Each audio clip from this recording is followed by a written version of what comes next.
up here to bat for Martin Methodist. McFarland, the left fielder for this contest. Beasley, 35 pitches, 20 strikes, make it 21. These two teams will face each other again tomorrow, and then they will also have a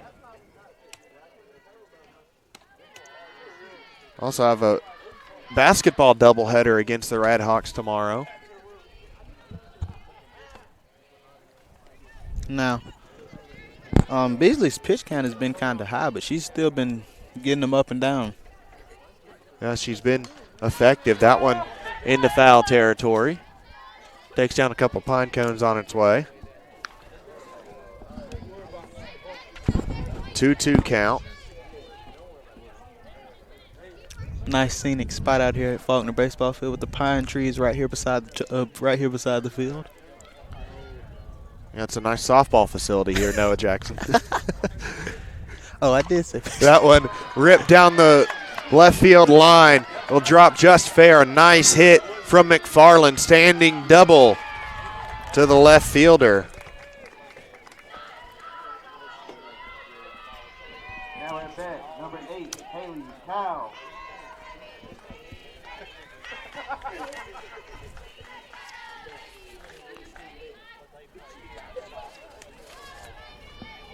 So Courtney McFarland, a junior from Ardmore, Alabama, gets on board. Haley Kyle, a junior from Murfreesboro, Tennessee.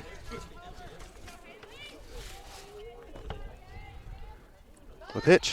That one drops down. Wilkes completes the throw to Barry. We'll put her out on the bunt.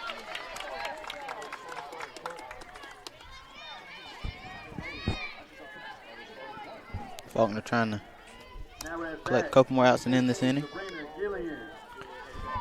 So it'll be a sack bunt for Haley Kyle. Let you key some innings here in a minute. He is. He's going to hand the keyboard over. I've already asked him if there's anything different in baseball in this. He said the only thing that's different is designated players. That one misses, or actually finds the outside edge there. Nice pitch against Gilliam as they turn over the lineup. It was just the first hit that Beasley surrendered. Even though Beasley's pitch count has been kind of high, she's been finding the zone really well too. Yeah, 26 strikes now after that pitch and 43.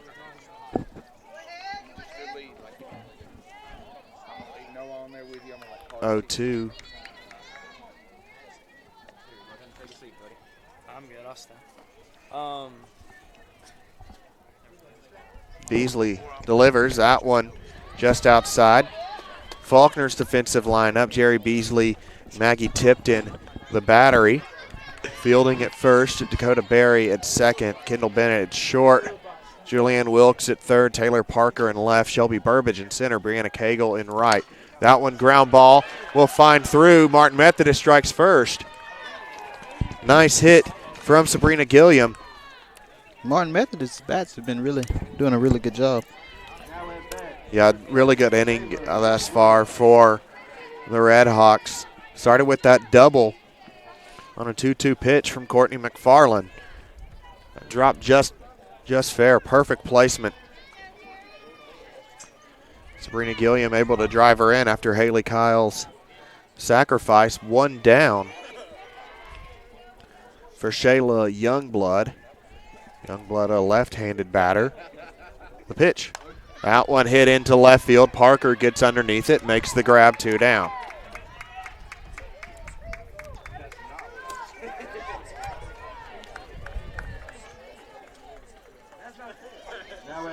Gilliam will stay at first. And Sam King comes up with the runner on. When she popped that last one up, it looked like the wind made it hold up in the air a little bit longer than it should have. Yeah, Parker got there really quick and was able to just kind of camp underneath because the ball did hold up a little bit longer in the air. Sam King Faulkner first time up. Runner goes. Tipton's throw to Bennett. It was a good throw right there from Tipton. She looked like she got it. Did they not call her out? I'm guessing maybe the ball hit the ground, but looked like a solid throw.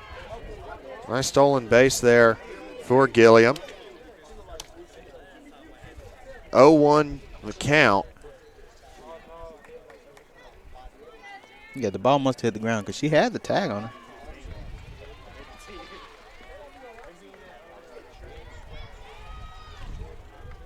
The pitch. That one in the dirt. Tipton smothers it.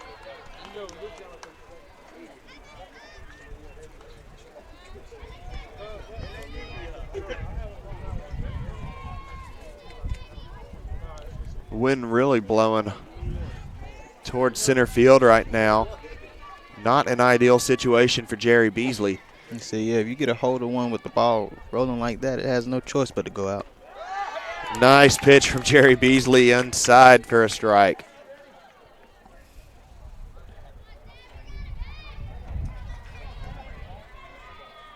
Two-one the count to Samantha King.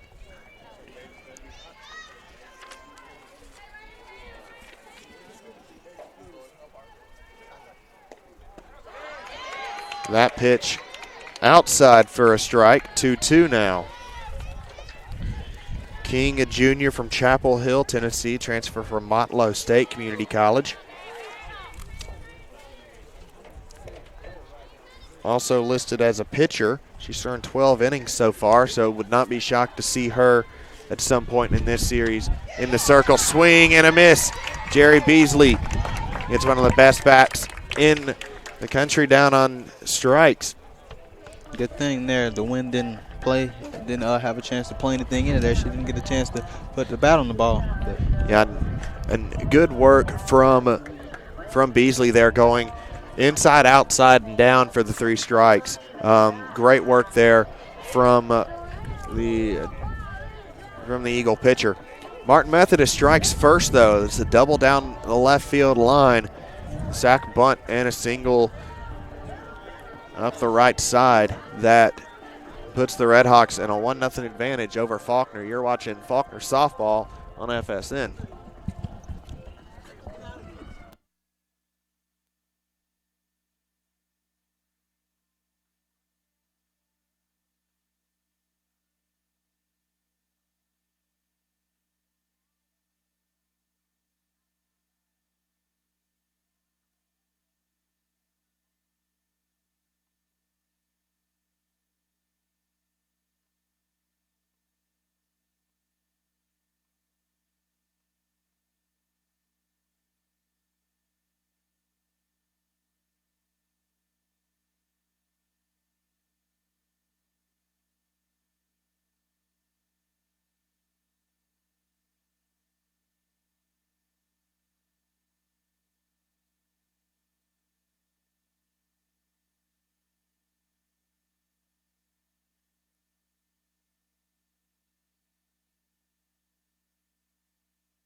Check, check.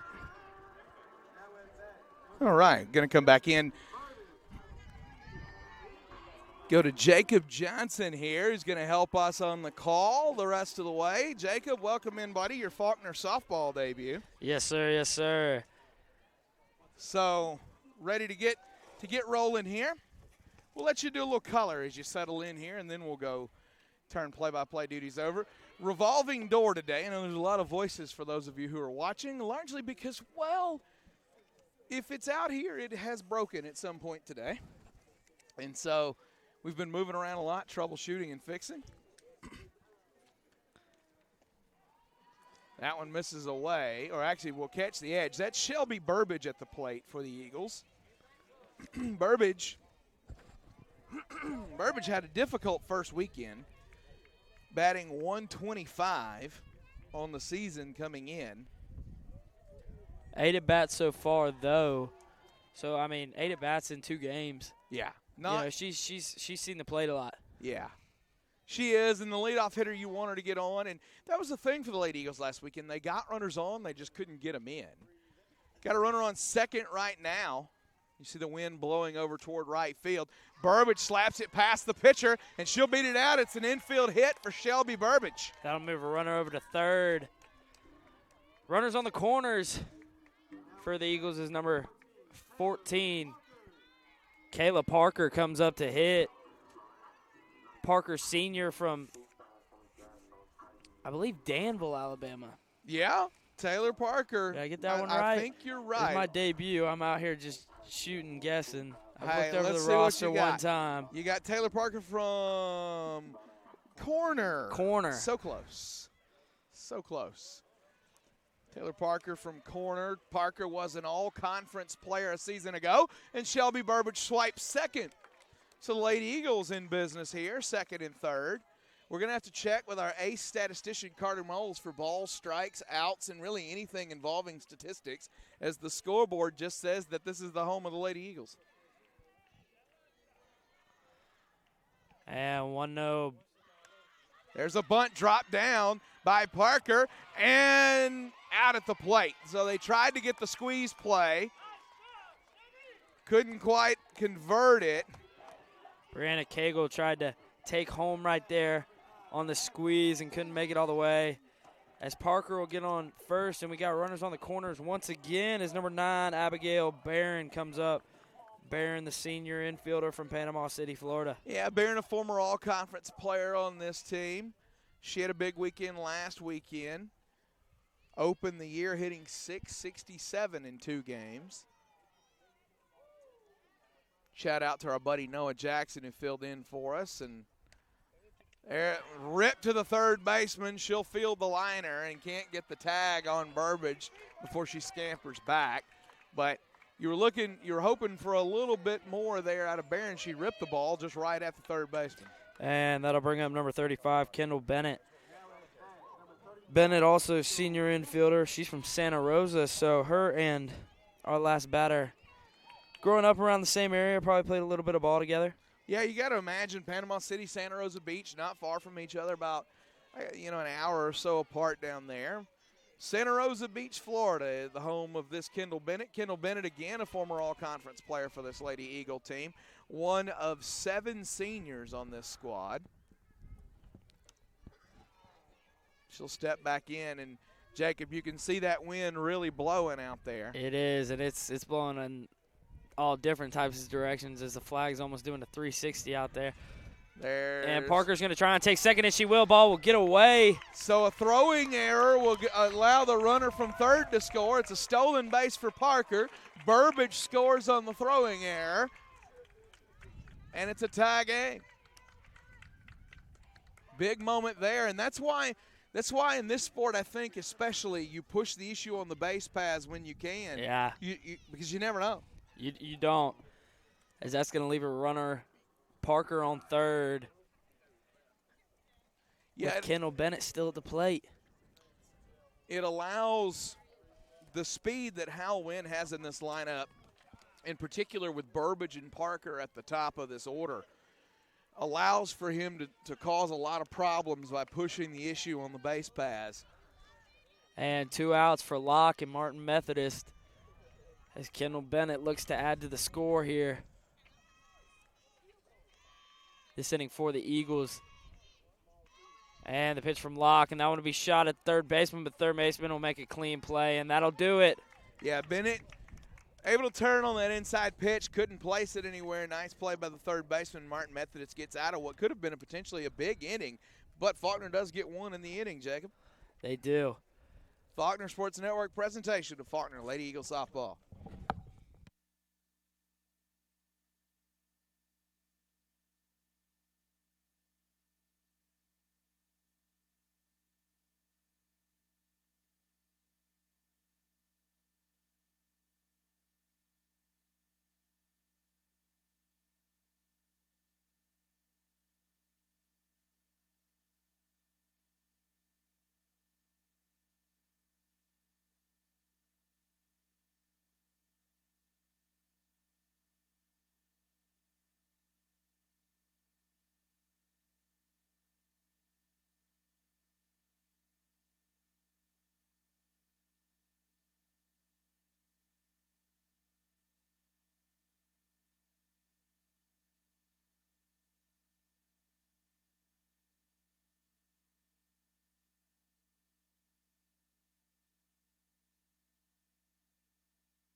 Back here for the top of some inning. Where are we, Jacob? We are top of the fourth. Again, I was told there would be no math. With the scoreboard out here, we're having to kind of, do a little guesswork. We are. As number 56, Reagan Hanna, senior for Martin Methodist, steps up, and Beasley will deliver 2 balls, no strikes. Yeah, Reagan Hanna, native of Lawrenceburg, Tennessee. I can't tell you anything about the geography of Tennessee except a few places. So Lawrenceburg, middle, east, west. What are we looking at? That's a Carter Mole says South Tennessee, which doesn't answer middle, east, or west. Yeah, so. We'll say not central. Far from Pulaski. Okay. So. She's got 3 balls and no strikes from Beasley. Beasley looking to get her first strike of the AB, and that'll be called it. 3-1 count. Beasley looking to get her first out of the inning. Yeah, Hannah entered the game as the leading hitter on this team, batting .435 on the year, slugging a nice .826. And Beasley will walk Hannah, as Hannah will take first base, and that'll bring up number 24, Chloe Clavin. In 23 at-bats coming into the game, Jacob, Hannah had only walked 1 time. So that's not the normal result for her. That is not the normal result for her, as we have a native of Stockbridge, Georgia now up to the plate. Very familiar with Stockbridge, Georgia.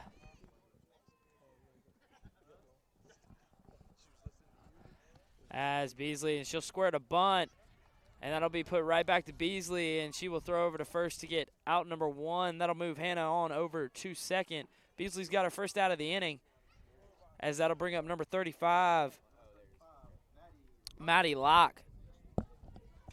Locke, a freshman. So that's back-to-back freshmen for Martin Methodist that have come up to the plate from Dalton, Georgia. Miss Maddie Locke.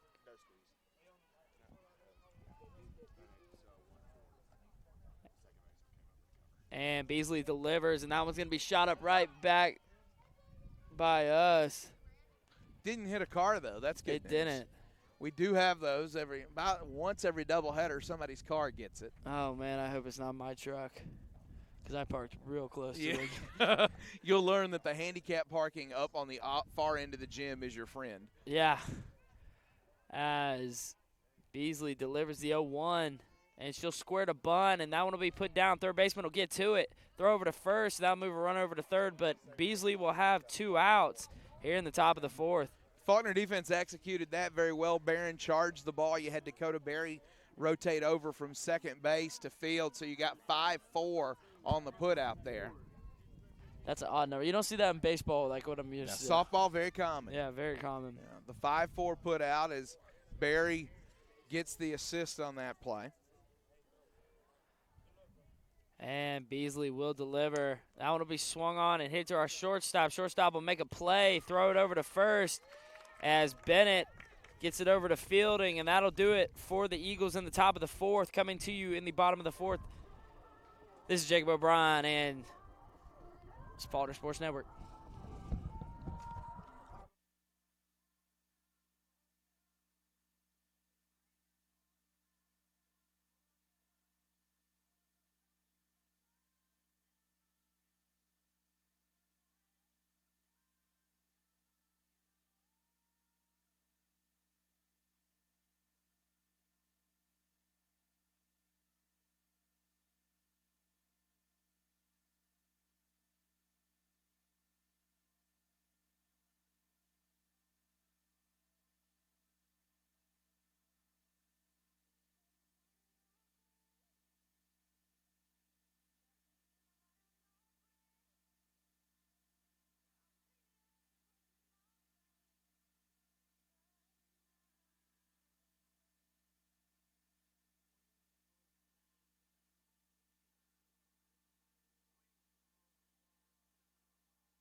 And welcome back to Faulkner Sports Network here.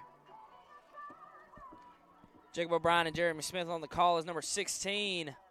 Ashton Fielding, senior first baseman for the Eagles, is going to come up to bat. Fielding, another player that was an all-conference player a season ago in her debut season with this Faulkner team. And that one will be shot and great play. Right at the second baseman. Well, right at the right fielder on this field. And second baseman made a great play. Good play there by number 7. Shaylee Youngblood. Youngblood. She spears that ball going to her left. It's slicing away from her. That's a hard play. Maggie Tipton to the plate now, and this is another one Jacob has, it sounds like a broken record, but this senior class has accomplished a lot. This is another former all-conference player. Wow, yeah, that's like 4 or 5 back-to-back. As that one's delivered, and it'll go to the backstop.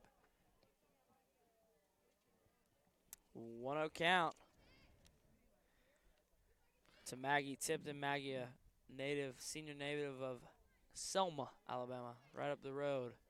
Maddie Locke doing a good job in the circle for this Martin team. A that one's freshman. Swung on a miss. Yeah, freshman from Dalton, Georgia.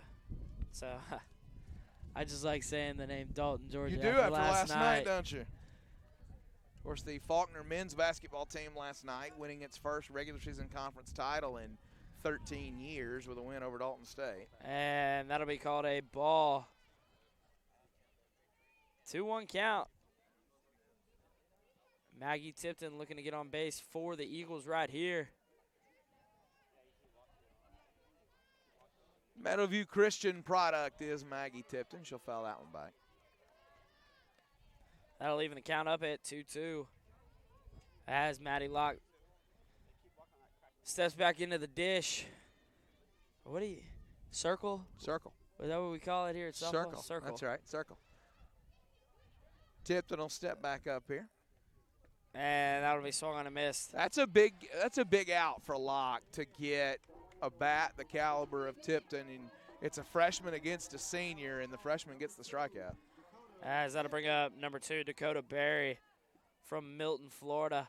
That's another one down there from around where Kendall Bennett's from. Yeah, it is. Milton and Santa Rosa Beach and Panama City for Abigail Barron. You got the panhandle of Florida is well covered on this roster. Now, is Martin Methodist is in Tennessee, correct? Pulaski, Tennessee. Pulaski, Tennessee. Not far over the line, not far from Huntsville, Alabama. And Maddie Locke will deliver. And that will miss inside. 1-1 count.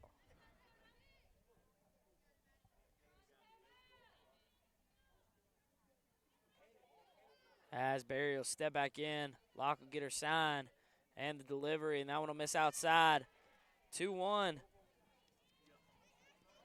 Yeah, Dakota Berry came into the day hitting .333, only 3 at bats last weekend, but you'll take a .333 average.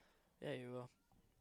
That wind just whipping to right field right now. It is, and that one will miss outside again. 3-1 count. She lost track of the count, too. She lost track of the count, and she was heading down to first. Yeah, she had it as ball 4. Nope, I apologize. That's only ball 3. Let me put my shin guard back on and start again. And that one will be hit towards the shortstop. She'll struggle to field it. She's on anyway, and so an E6 here. Dakota Berry will reach first on an error from the shortstop. Chloe Clavin. Chloe Clavin. Oh, man, that was the freshman from Stockbridge, Georgia. Yeah. Stockbridge, Georgia, not too far from my native hometown. Eagles Landing High School. Eagles Landing, Elka.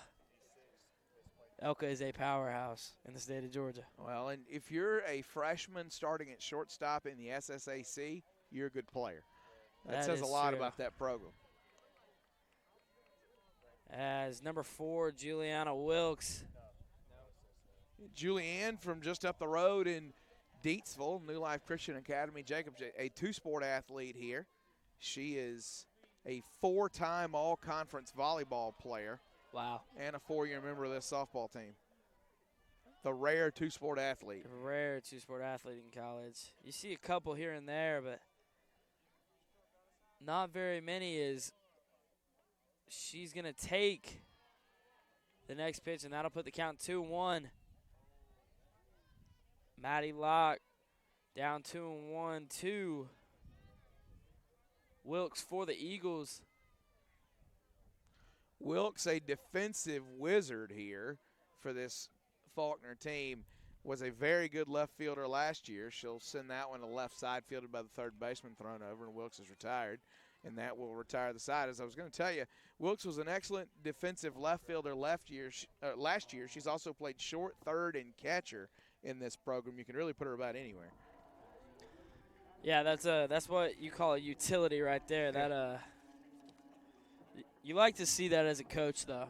A lot of coaches will recruit those kind of girls and guys, for whatever sport it is, just because, they can play whatever. Yeah, it's a whole lot easier to make out a lineup when you can stick somebody anywhere. That is true. So we head to, we're going to the top of the 5th now? We are going to the top of the 5th. Again, I have to keep checking because the scoreboard's out. We do. Pause for just a moment on Faulkner Sports Network.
And welcome back to Faulkner Sports Network. This is Jacob O'Brien and Jeremy Smith as your Lady Eagles and Martin Methodist are taking it on here on the campus of Faulkner University. 1-1's your score here in the top of the 5th is Beasley still in the circle for the Eagles as McFarland comes up from Martin Methodist, and she's going to send one out to left. And that one will go foul, as that one carried a good bit, but with this wind blowing in like it is. Yeah, Courtney McFarland, junior catcher out of Ardmore, Alabama. You know, you talk about the geography here, Jacob, and this is a team that, as we noted, right across the line into Tennessee. But think about the girls on this team that are not far from home here in Montgomery. You've got Maddie White from Calera on this team. Taylor Latham from Alex City is on this team. Courtney McFarland from Ardmore, Hannah Hayes from Hazel Green, and Hannah Hargrove from Tuscaloosa. So you are all right there, hour and 30. Yeah, not far from here at all. all. Home. As Martin Methodist does look like they got a good set of parents over there here today. Likely that those are some of their parents. As 3-1 count from Beasley, and she's going to walk McFarland. McFarland will take a stroll on down to first. And that'll bring up number 8, Haley Cowell, junior from Murfreesboro, Tennessee. Murfreesboro, Tennessee. That's Middle Tennessee State's right there, right? State. That's right. The Blue Raiders. This is a cold wind. This is a cold wind. And it is changing directions frequently. Yeah, it's gone every which way today. Beasley's going to have a runner over there on first. She steps into the circle and delivers. And that one will be outside call strike. Oh, he got the corner there. He did. He waited forever to give us that sign. A little bit of a delayed call, but, yeah, he got it. We apologize if you can hear that wind coming through. There's not much we can do about it. We've got the wind screens on the mics and everything, but that wind is steady right now. It is, as Beasley delivers the 0-1, and that one will be bunted and called foul, as I think it went off of her bat a second time, and that'll be an out. They call her out. That's going to be an out. That's one of those funky scoring things that Carter Moles has to remember how to do. As that went off of her bat more than once. Yeah, the second hit results in the out. It's one of those it's really hard to score. Does that count as a strikeout? What does that look like in the scorebook? Out by batted ball. Sabrina Gilliam, yeah. We're going to get you some glasses, my friend. I have them. They're in my room. I just decided not to wear them today. That's right.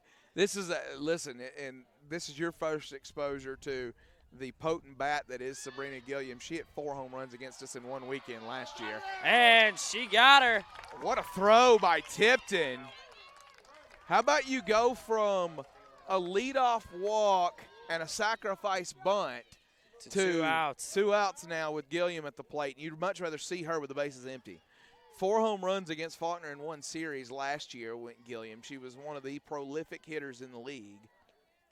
As that one will miss outside from Beasley.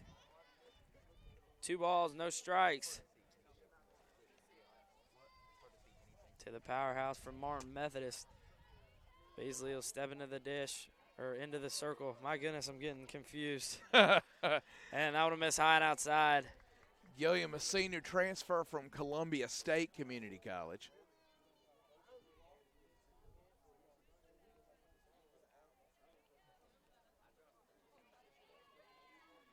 And the 3-0 delivery from Beasley. And 4 straight balls, as some of the Faulkner crowd didn't like that one. And that'll bring up number 7, Shayla Youngblood, freshman from Lafayette, Georgia. Yeah, your freshman middle infielders on this Martin Methodist team bear watching, not just this year, but really over the next 4 years. When you're rolling out true freshmen at short and second, you've recruited some talent. You have, as Beasley's going to deliver her first pitch to her, and that would be fouled back. Johnny Helms was the closest Faulkner student to that ball. He's a member of the FSN staff, so. As he asked, why should he have caught I'm with that? Johnny Helms. Like, you know, it didn't count for the out. That's fine. Just pick it up after it's dead ball. Yeah. No problem, Johnny. Just don't embarrass yourself throwing it back in, all right? And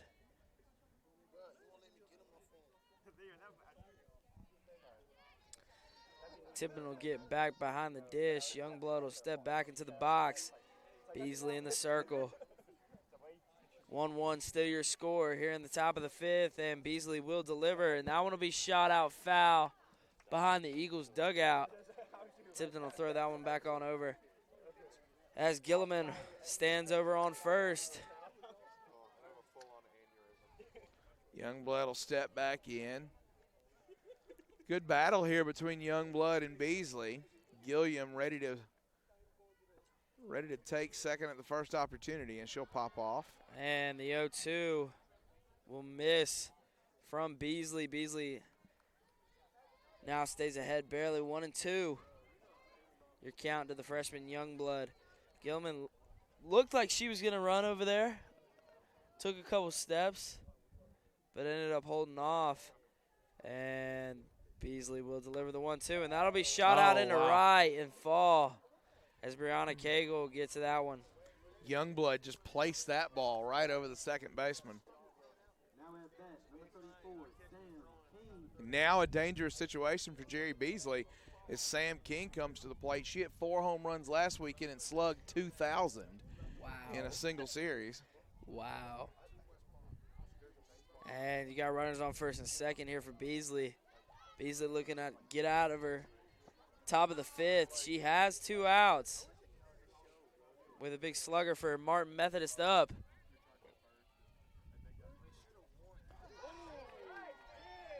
And that was a good breaking ball. Credit the umpire for not giving up on that pitch, too. It was a late break and a slow break, and he stayed with it.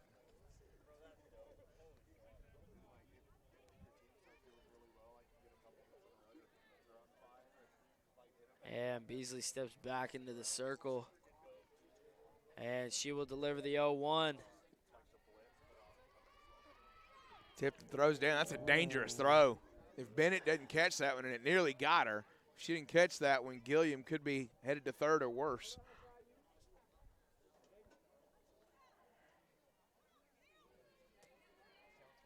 Big inning here. You can feel it. 5th inning, you're getting late. Tie ball game. Tie ball game. Runners on first and second as Beasley has a 1-1 count. That one delivered low a ball. 2-1 count as Beasley falls behind. Runners on first and second, and this is huge right here for Samantha King. Is, you know, after what you said a few minutes ago, slugging 2,000 last weekend in one series.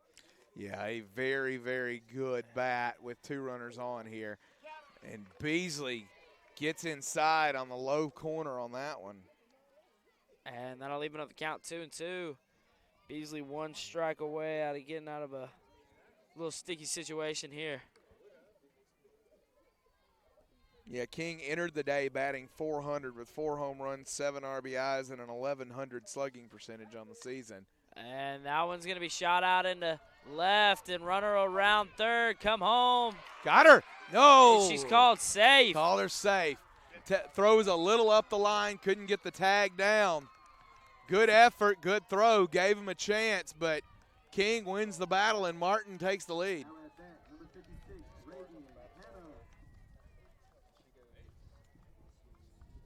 So Reagan Hanna to the plate. No rest for the weary. You got through King and gave up a run. Now you got to deal with Reagan Hanna, who was hitting .435 to start the day.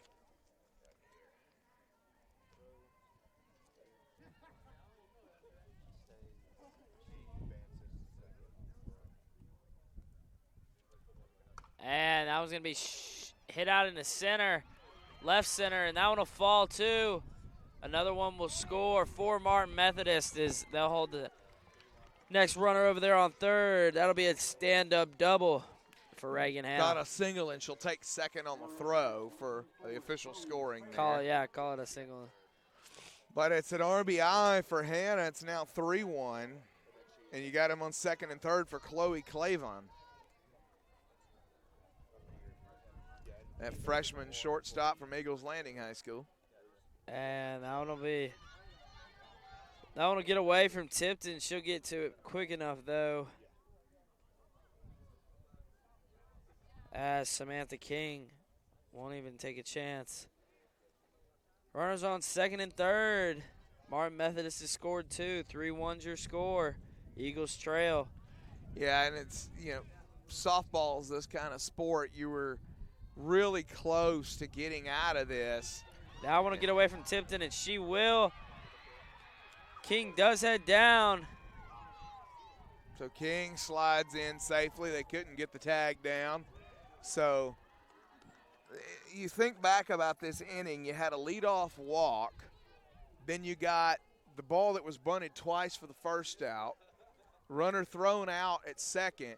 All of a sudden, bases empty, 2 out. And Martin has done all of this with 2 outs. Now the 4-1 lead. And Beasley will deliver. 3-0 count.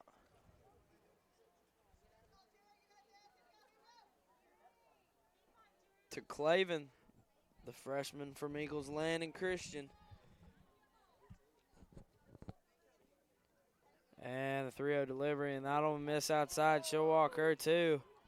Beasley scuffling a little bit now, just trying to find an out to get through this inning. It's been a 3-run fifth, and Hal Wynn going to come out. He's either going to talk to his pitcher or make the change. We'll see what the move is here for Hal Wynn.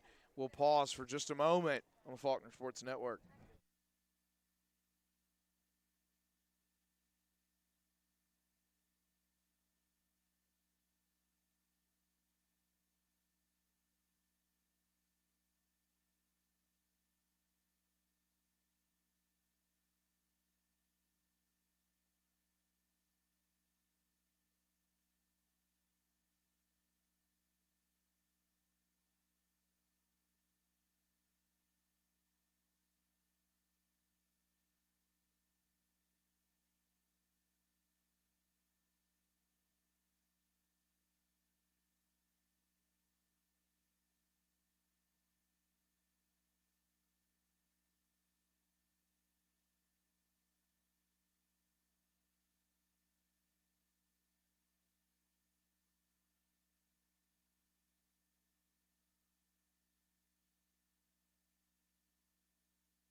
So Beasley will stay with it. The batter is number 35, Maddie Locke. That's the pitcher. The runner now at third base is Reagan McNeil, a freshman from Decatur, Alabama, running for Reagan Hanna. And Locke will step back in. And Beasley will deliver, and that one will be fouled off. Tipton will get to that one. 4-1 your score here in the top of the fifth. I'm going to just go ahead and put it out there, Jacob. I think we need an FSN blanket for next year. I'm with that. It's a little chilly here, bro, but It only is. for the staff that do a good job. Yeah.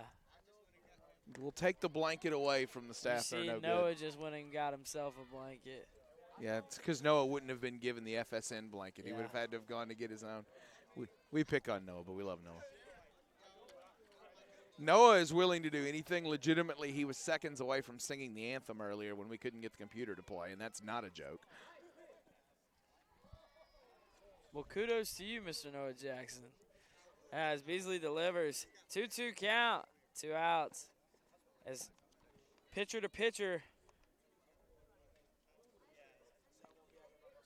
Beasley needs to get locked, get out of this thing. 3 runs is enough, and they've all come with 2 outs. That'll be popped straight, Straight up. Tipton's there, got it. And so Faulkner gets out of it finally. It is a disastrous 5th inning, and Faulkner now down to 9 outs to trying to do something about this and pick up the first win of the season. Faulkner Sports Network.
Big weekend here at Faulkner University. Of course, last night we had Faulkner men's basketball team played Dalton State and won 100-97 for their first regular season conference title in 13 years. Today we've got a doubleheader in the SSAC between Faulkner and Martin Methodist. The SSAC game of the week tomorrow, doubleheader between Faulkner and Martin Methodist here in softball. And Faulkner men's and women's basketball hosting Martin Methodist weekend, tomorrow. as it is homecoming this weekend. There's like half of the athletic department of Martin Methodist is in town here this weekend, it feels like. That is true. Softball and both basketball teams. I think the sports information director is going to come down as well, so I hear. Potentially. So we have all of homecoming here this weekend as Cagle hits that one over to the third baseman. Third baseman will make a play and put Cagle down, and that'll be 1 out here in the bottom of the 5th. Brandon Cagle retired. Now back to Shelby Burbage. Burbage got on and scored a couple of innings ago. The lone run of the game for the Eagles. Whoa. That wind just aggressively took your notes away. It took all my notes, almost took my hat. Looks like I'm holding on to it from now on. As Burbage takes strike 1. Locke still in the circle for Martin Methodist. She'll deliver. And strike number 2. Yeah, the home faithful not real fond of the strike zone for Shelby Burbage. They've groaned on both of these strike calls. So the 0-2 coming to the senior. And the 0-2 delivery. And that one will miss outside. Burbage with a 1-2 count. Burbage, a native of Prattville, Alabama, Prattville Christian Academy. Right up the road. Home of my favorite place here in Alabama, Bass Pro Shops. Oh, yeah. Really, if you've been to Bass Pro, then you've driven right past Prattville Christian. Oh, yeah, I passed it on the interstate the other night. Yeah, right next to each other. You can lose it. I don't even if you're not an outdoors person, you can spend hours in Bass Pro Shops. It's easy to get lost in there and just start looking at everything. That'll even up the count too. And yeah, I got paid one time this fall. Went home that weekend and worked a shift at a little homegrown restaurant that my best friend's parents own. Came back with $200. Went to Bass Pro Shops on Sunday. Came back without $200. Came back without $200, that's for sure. Came back with about $30, if I'm being honest. That's right. And spent probably half the day in there. Look, it's easy to do. I closed it down. They had to kick me out. It's easy to do. Look, and I kid you not, as that one's grounded to short, down on it is Clavin, and she'll throw over for the out. Good play right there from the shortstop, Clavin. My father-in-law, they live down in the panhandle of Florida. My father-in-law loves Bass Pro Shop, and so when he comes to town, occasionally we'll just meet my in-laws over there. My kids think it's like going to a theme park. Like they just It really is. I mean, they got the fish tank. I've always wanted to jump in that, but I know y'all get arrested if you do that. And Yep. I don't think that's the greatest idea. Probably not the best idea. Scholarship, I don't think would be there when I got done. Don't anger the gar. Yeah, no, that is probably the biggest gar I've ever seen in my entire life. It's huge. As Taylor Parker steps in, and she'll take ball 1, 2 outs here in the bottom of the 5th. Yeah, my kids like to go up to the section where they sell all of the ATVs and sit in the different hunting buggies. And that one is over with. And I'm 19 years old, and I still like to do that, No, Jeremy. look, and think about, I could find viable reasons to buy this. So, Yeah, I mean, there are, will I have any money when I leave here? No. No. Will I enjoy what I spent my money on when I leave here? Absolutely. Absolutely. Would I drive the trash to the road just because I can? You better believe it. Yeah. So, that's right.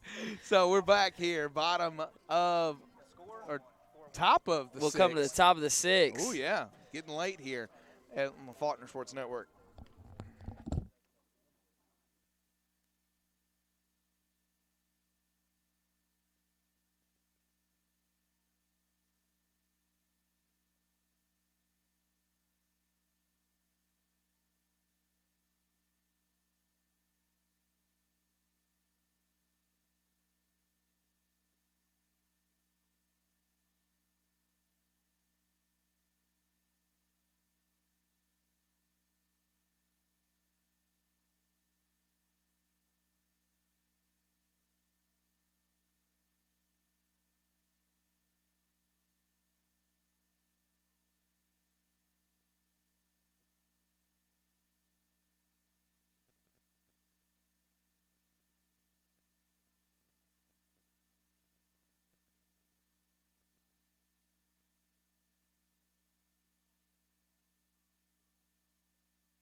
Our producer, Tay Lindsay, doing the Cupid Shuffle or whatever version of it that he can do from that chair.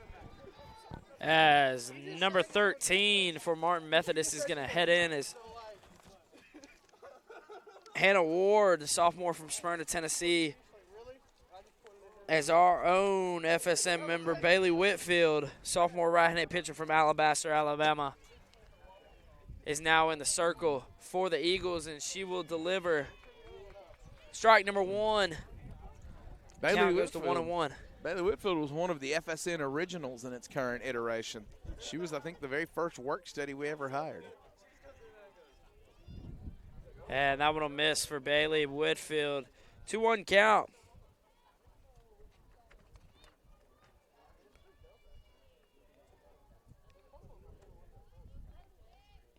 And she hit her. So Ward heads to first.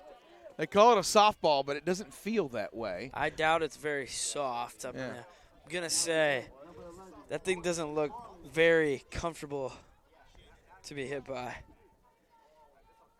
as I wonder if Martin Methodist, like they got 2 basketball teams down here, a softball team. Yep. They just rent out a hotel for the weekend. You got to think. I mean, it'd be easier, wouldn't it? Yeah, I mean, just have the school, one big hotel. Put them all in one place. Put them all in one place. Yeah, and we talk about the big happenings on campus. It's also homecoming weekend this weekend. It is. And senior night for basketball. So we're going to honor 11 seniors tomorrow.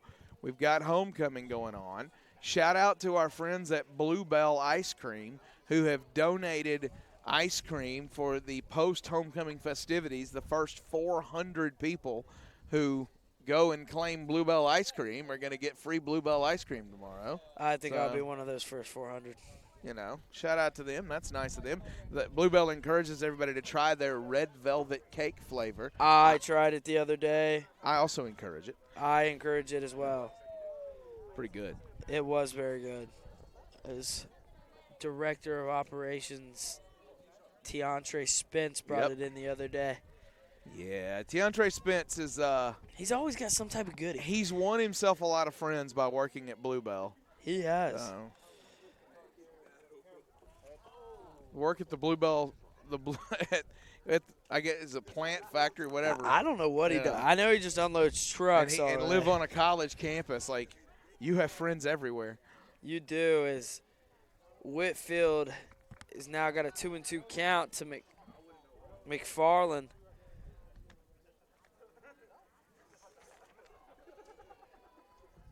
Whitfield needs to get this batter, and there's a rip down the left field line and foul. That one will drop foul. She's got a runner over on first, but no outs here. Martin Methodist brought 3 across the plate last inning. Whitfield did pitch 2 innings last weekend. They were 2 nearly perfect innings. She hit a batter. Otherwise, she struck out 2 and didn't allow another base runner. And that one's going to miss. That'll fill up the count, 3-2. Whitfield, one of the interesting stories on this team. She battled through a significant injury in the offseason. And that one's deep. Nice play in left there to get that Taylor out. Parker will get up under that one. That'll send the runner back on over to first. There's one out for Whitfield. Whitfield battled through injury. She had to have an off-season surgery. There's a lot of question about when she would be able to start throwing again. She was sort of beyond their fall process before she could really start throwing again, and is able to play in the opener last weekend. And that one will be sent out to left again, and Taylor Parker will get under that one too. Runner will hold over at first, and Whitfield's got 2 quick outs.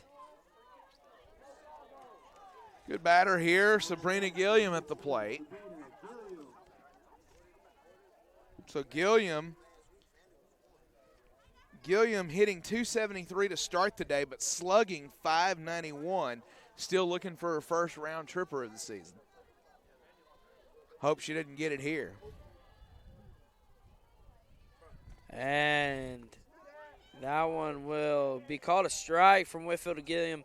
If you are a Faulkner student and are listening to me and Jeremy right now, remember it is homecoming weekend. It does start tonight as Bama Lanes is going to be hosting all Faulkner students free. I was been told to say that if I went on air, and I think she did.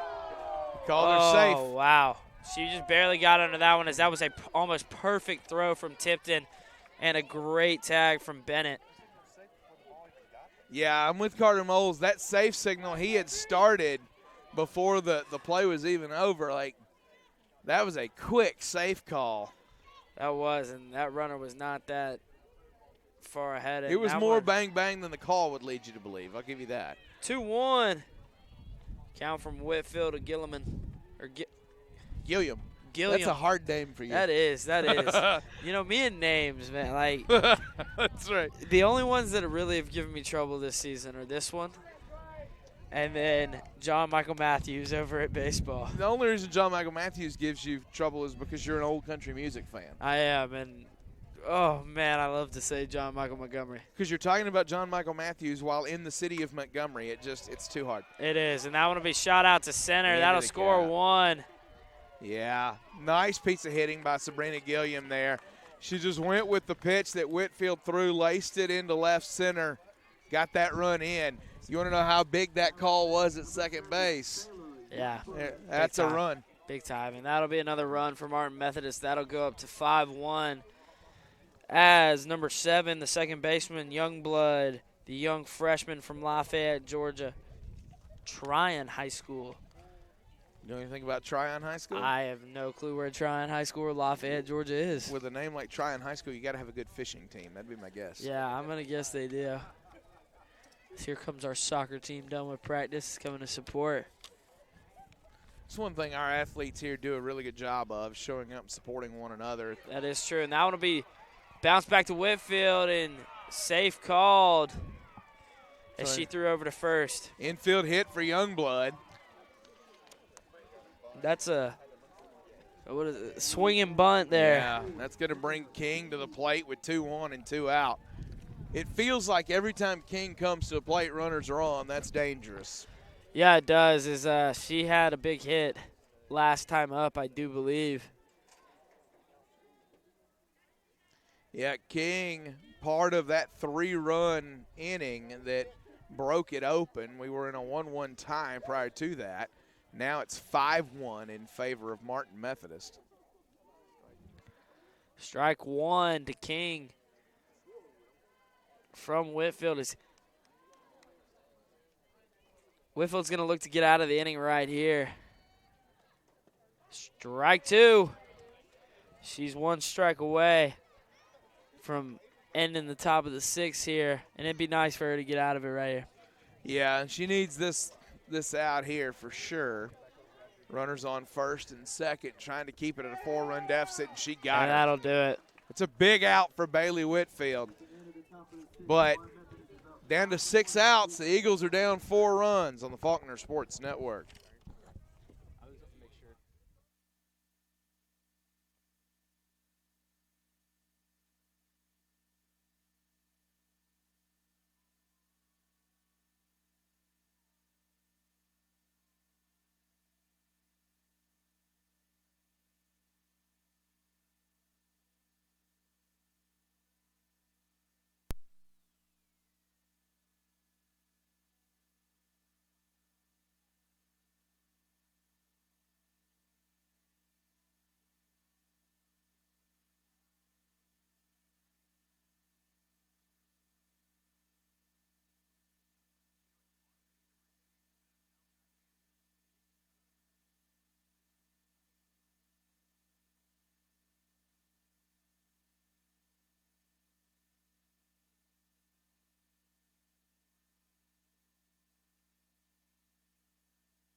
And welcome back to Faulkner Sports Network as the Eagles are down 5-1.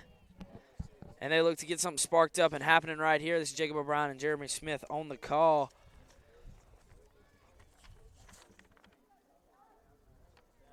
Lock still in the circle for Martin Methodist. And that one will be lined from Abigail Barron. Barron, the senior infielder from Panama City, looking to get something started here for the Eagles in late innings. Bottom of the 6th as they are down 5-1. Busy weekend like we've been saying. Baseball travels. William Carey over in Mississippi. Yeah. And that'll be strike number 2. They travel to William Carey. We got 2 basketball games here tomorrow for homecoming, 2 softball games. And many activities going on this weekend. Yeah, and it doesn't really let up. Monday and Tuesday, the men's and women's golf teams hosting a tournament in Prattville, and Talladega in to play to play baseball in a doubleheader Tuesday night. Jacob O'Brien on the call there. So lots of stuff going on. Then you start the conference basketball tournament next week for our men and our women. It's down to the Cramton Bowl, correct? Yes, sir. Oh, that'll be fun. As hoping to get it the atmosphere like we had it last night. Yeah, that was one of the best atmospheres I have seen at a Faulkner game in a long, long time. As a kid, and that one will be grounded over the shortstop. She'll make a pretty good play and throw it over to first, and that'll be out number 1 for Locke here in the bottom of the 6th. Eagles looking to get something started is number 35. Kendall Bennett heads to the plate. Yeah, I mean, as a kid that was part of the student section last night, when, that buzzer went off and everybody rushed to court, and it was just like chills. You'll remember that. Yeah, You'll chills. remember that for a long time. Freshman year of college, you get to watch your team go on and win a regular season conference champs. So let's hope they can get it done. And that'll be strike number 1 to Bennett from Locke. And, sometimes you get those, but you have to back into them, or you win them on the road. You don't get them at home. And it's rare. It's just – yeah, it is rare you get to see that. And in a top 10 matchup where you know that conference supremacy is on the line that late in the season, you don't ever get that. It was the perfect recipe for a small college basketball environment. And if you couldn't get up for that game, then you don't really have a pulse. Yeah, no. That was absolutely huge, and it was awesome to be a part of. And I'm, great thing for those seniors on that team. And, it was cool for Coach Sanderson to watch all them cut down the net last night. Yeah, and they won 16 in a row now. They'll go for 17 in a row tomorrow. And, when you look at the kind of run that they're on, it's interesting when you consider the athletic department here as a whole. This is a softball program that 2 years ago they were in the World Series for the very first time. So, a lot of these seniors have memories of that kind of success and that kind of run themselves. They do. Is 3 balls and 1 strike to Bennett from Locke.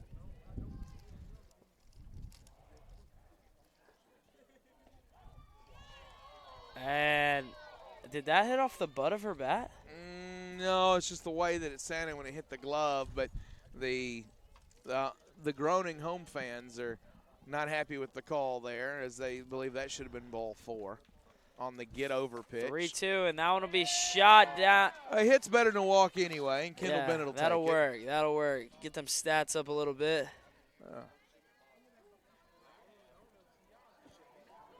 I'm not even going to lie to you, boys. My teeth are cold. Like, this is cold. It's weird. It's nippy out here. It's not that the temperature's bad, but it's just that the wind, I think, started somewhere around San Diego and hasn't slowed down. Yeah, I don't know what's going on, but it's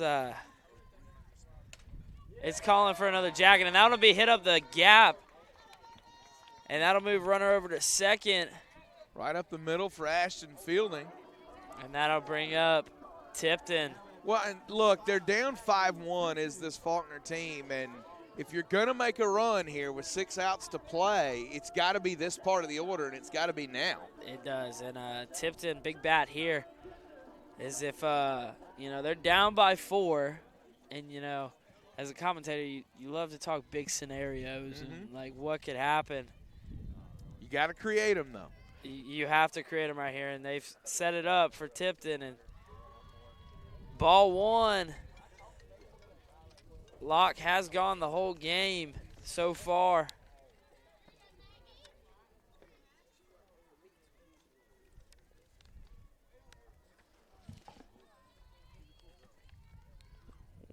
One-0 count. And Tipton will foul that one off.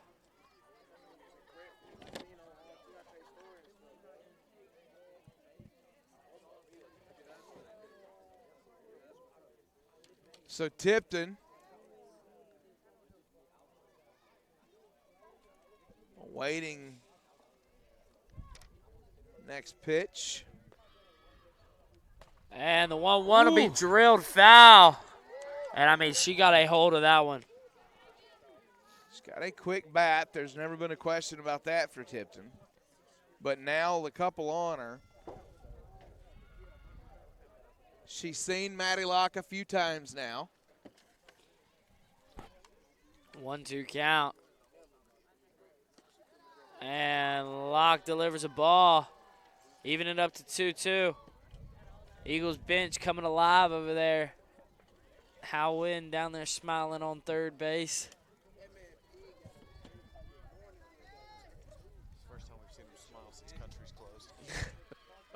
Old Country's Barbecue down there. Yeah, that Was that his place? Oh, it's his place, absolutely. They all knew him by name. It was like Norm at Cheers. Oh, wow. Like, they all knew him. Wow. Yeah, that place was good. It was I good. was upset to see it close. He was, too. Yeah, I figured. It was good, though. It was really good. A staple in Montgomery for a long time. Oh, that Tipton. one rides inside on Tipton. Woo! That's why you put the cage on the mask. Yeah, for sure. The old helmet there without the face mask. You feel a little bit different as that one goes by otherwise. And that one swung on and missed. That'll be 2 outs here. She's mad at herself for chasing that one. And that'll bring up number 2, Dakota Berry, the senior infielder from Milton, Florida. She's got 2 runners on, looking to make something happen right here. And that wind is blowing out and right.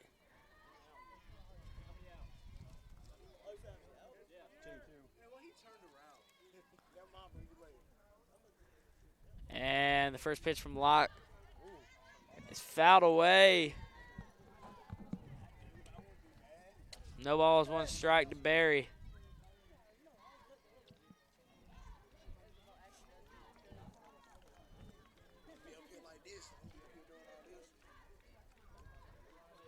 And that one fouled off same place.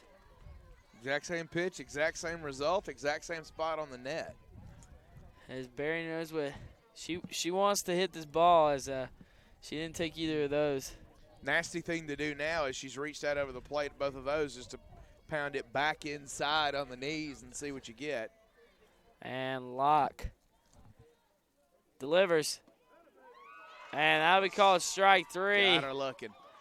So Faulkner gets 2 on with 1 out and a chance to shorten this deficit, and they are unable to cash in. And down to the last 3 outs for the Eagles. We head to the top of the 7th, 5-1, Martin Methodist on the Faulkner Sports Network.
Welcome back to Faulkner Sports Network. As Bailey Whitfield gets out number 1.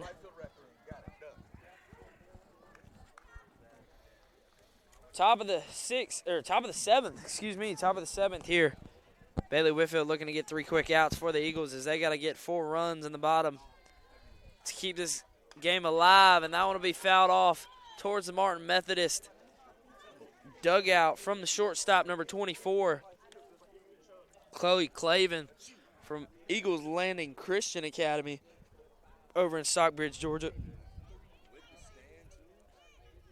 Not too far from home for me, as I've got to watch their football team playing like 3 state championships in the private, and that one's going to be shot. That's deep. That one's off the top of the wall. Will fall in center, and she'll work her way on over to second, and that will be a stand-up double, as I thought that one was heading out of the park. Bailey Whitfield with 1 out and a runner on second now, and the pitcher Locke is going to head up to the plate. Yeah.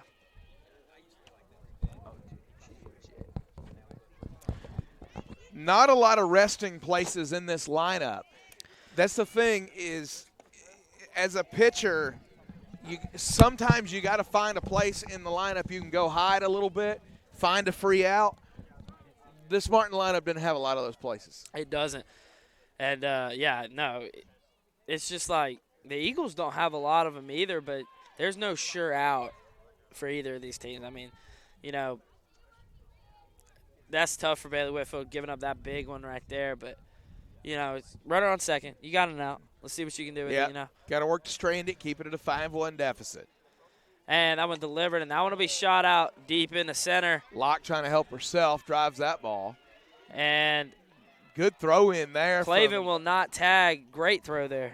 Burbridge gets it to the cutoff and keeps Clavin where she's at. And Coach Chow Wynn, if you do listen to this later, this is Jacob O'Brien. You don't really know me.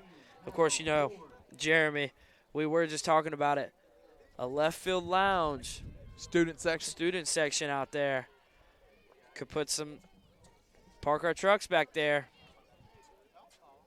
Be pretty nice to watch a game. And that one will be shot into the gap. Throw coming home. And good throw by Burbridge. That's 2 great throws there from Burbridge to get them in. And she holds that runner at third. Bailey Whitfield, now a runner's on second and third, but she does have 2 outs as number 11. Courtney McFarland. There was a movie about that. McFarland USA or something like that. It was a pretty good movie, I think. Heard of it.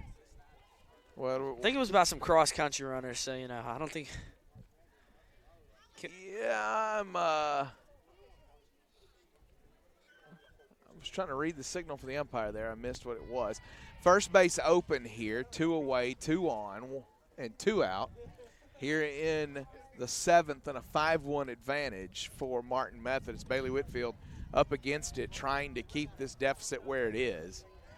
She's done pretty good so far, handling it.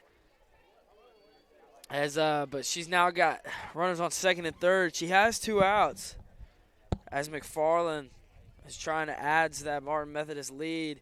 And Whitfield will say no ma'am on that pitch, as that'll put the count to 2-1. Whew. That was a. I'm sorry about that, but that was a very crisp wind that just brushed up against my neck, and I didn't. That one chilled your soul a little bit. Yeah, I felt that one. And 3-1 count now from Whitfield to McFarland. If you've never been to Wynn Field, there's nothing remotely resembling a box of any kind, let alone a press box. And that'll be strike number 2. 3-2 count here for Whitfield, trying to get out of this one. With no runs given up here in the top of the 7th, trying. Whitfield delivers, and that one will stay up top, as I don't think it broke enough for her, and that'll bring up number 8, Kyle. Haley Kyle for Martin Methodist.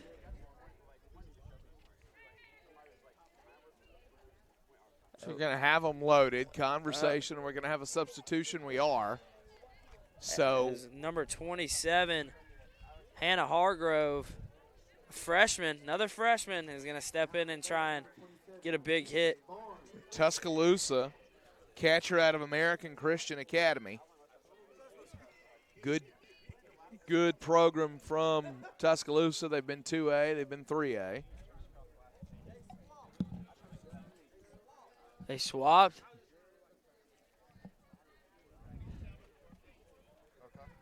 27 for 8 here. They switched jerseys? I guess, because it said Hannah Hargrove right here. It said 27's right here.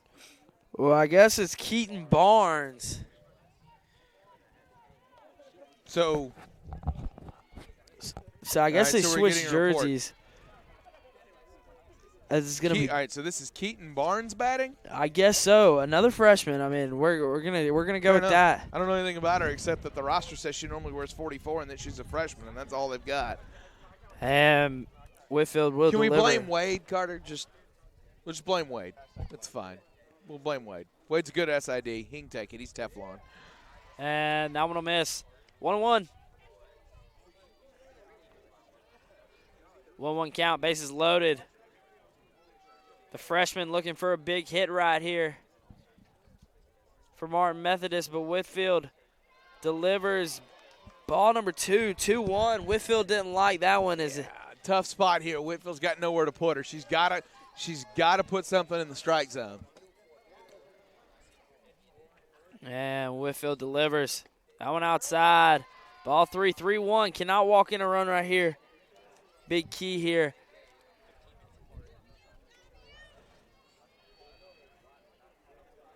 3-1 count from Whitfield to Barnes. Barnes rolls that one over. Foul. And Whitfield now has a full count. You know, she's got a shot right here. Got to find the strike zone right here. 3-2, full count. Yeah, Bases loaded. You can work out of the payoff situation. We'll see what she does. Faulkner really playing straight away. That one's going to be shot straight up in the air. She chased ball 4, and Fielding makes the catch, and they get out of it. So Faulkner flirts with disaster, but they get out of it down 5-1. 3 outs left to go. Faulkner Sports Network.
And welcome back to Faulkner Sports Network. Here in the bottom of the 7th, Eagles got to get 4 here to continue this game. As number 4, Wilkes, Julianne Wilkes.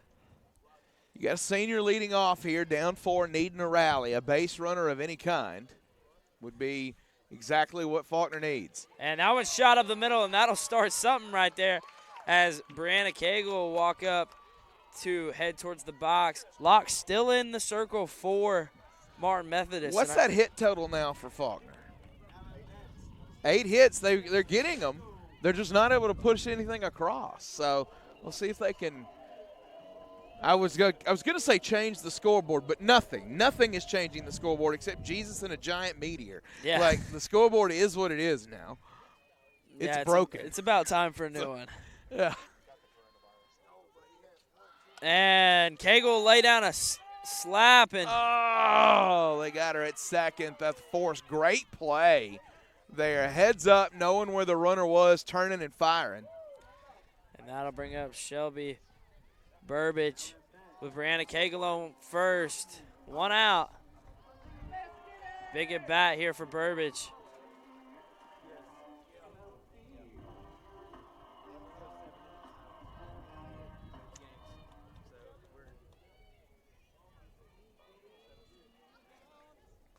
Bottom 7, 5-1. Eagles trail, one out. Brianna Cagle on first as Burbage shoots that one into left, and that'll fall. Big hit. That'll put runners on first and second. Taylor Parker. This is a bat you'd like to see up at this point. It is. Taylor Parker steps in with Abigail Barron. Back-to-back seniors right here. Barron on deck, Parker at the plate. Runners on first and second. Locke looks over to her dugout to get her sign. And delivers. That one will be dropped. The speed of Parker can't get there. So now 2 away, runners on second and third, and Faulkner's going to have to get a string of 2-out hits here to keep the game alive. Abigail Barron heading up to the plate with Kendall Bennett in the dugout waiting to come out on deck. Runners on second and third. Eagles trail by 4. They could use a big hit right here. Locke delivers. Out on miss outside. Ball 1.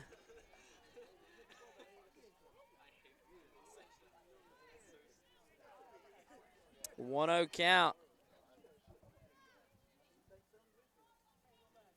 As Locke gets her sign from the coach and delivers to Barron. And that one will miss. Ball 2. 2-0 count. And this is a big at bat right here for the Eagles as they are 1 out away from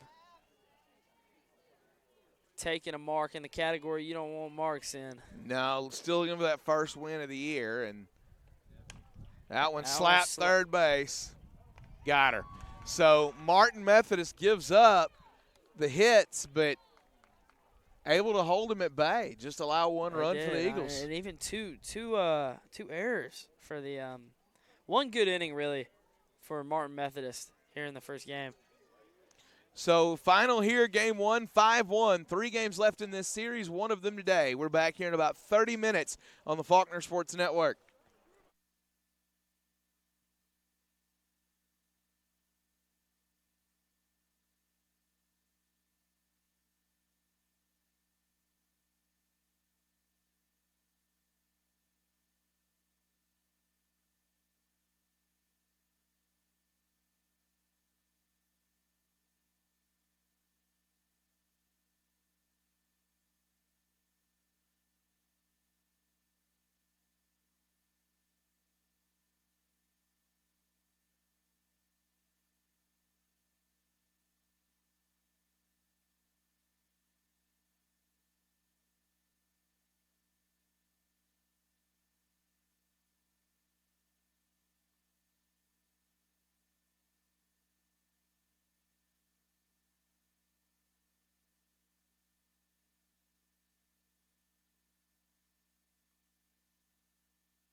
Sabrina Gilliam to lead off for the Red Hawks, facing off with Caitlin Ennis.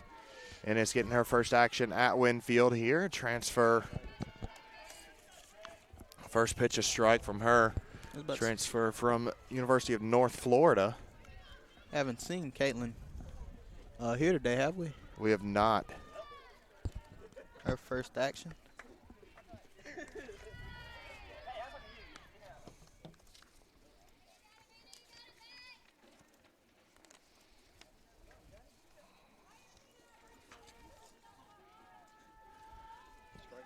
Ennis has a 175 ERA so far this season with 1 loss on her record.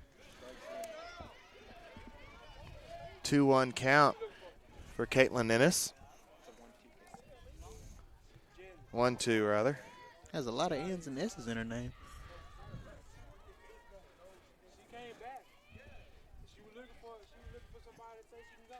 Ennis delivers just outside for a ball.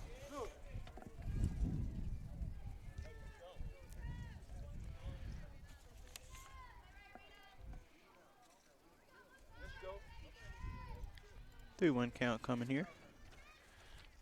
A 3-1 pitch at least. Ennis, a freshman from Niceville, Florida. Got her swinging with the rise ball. Oh, I guess and retires Sabrina Gilliam.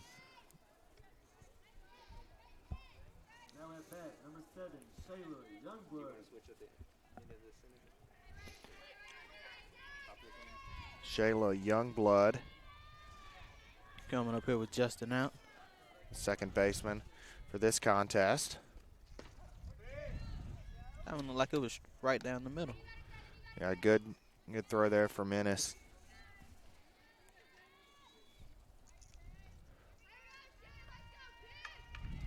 Oh, 1 pitch after a nice pitch from Ennis, trying to stay in this zone right here. Out one bunt down. Ennis the throw in time.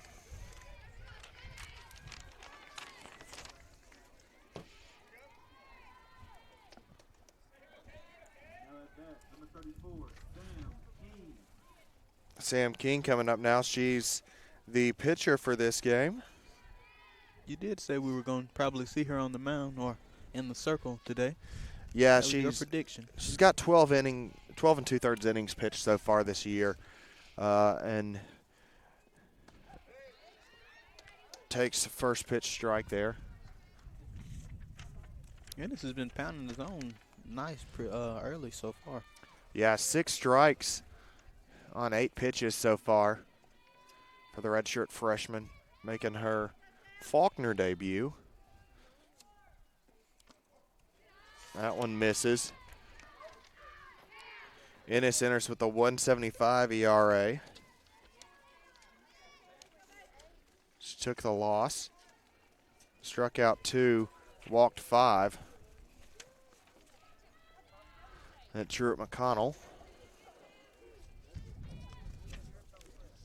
That one misses high. Carter Moles and Noah Jackson bringing you the action for now anyways.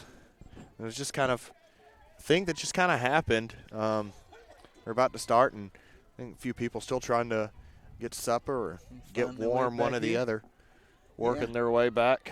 Yeah, the a little cold snap kind of hit us right there at the end of, in the middle of that game. Gotta love Alabama weather. If you don't like it, stick around 5 minutes. It'll change. Strike finds the zone there, 2-2. Sam King.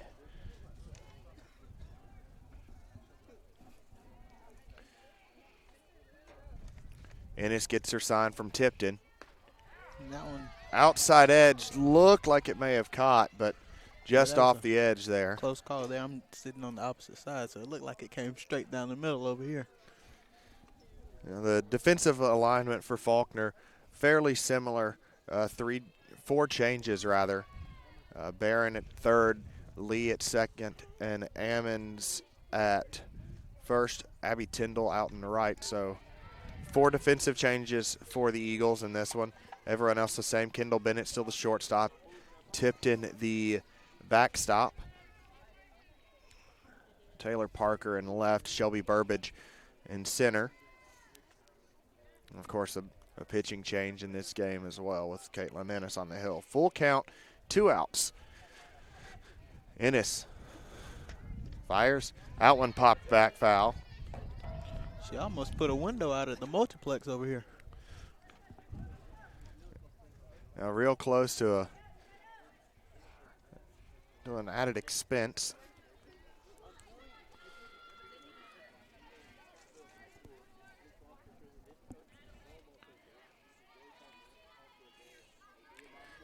Ennis gets her sign.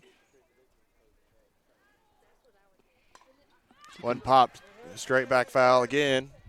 She's been continuing this battle with the full count. Yeah, this is now the second straight foul with the full count. She also fouled one off before to send it full.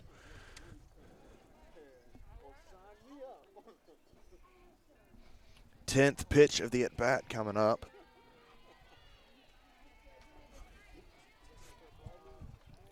Ennis. Another foul from King. Really good battle here between these two. I said King is refusing to go down.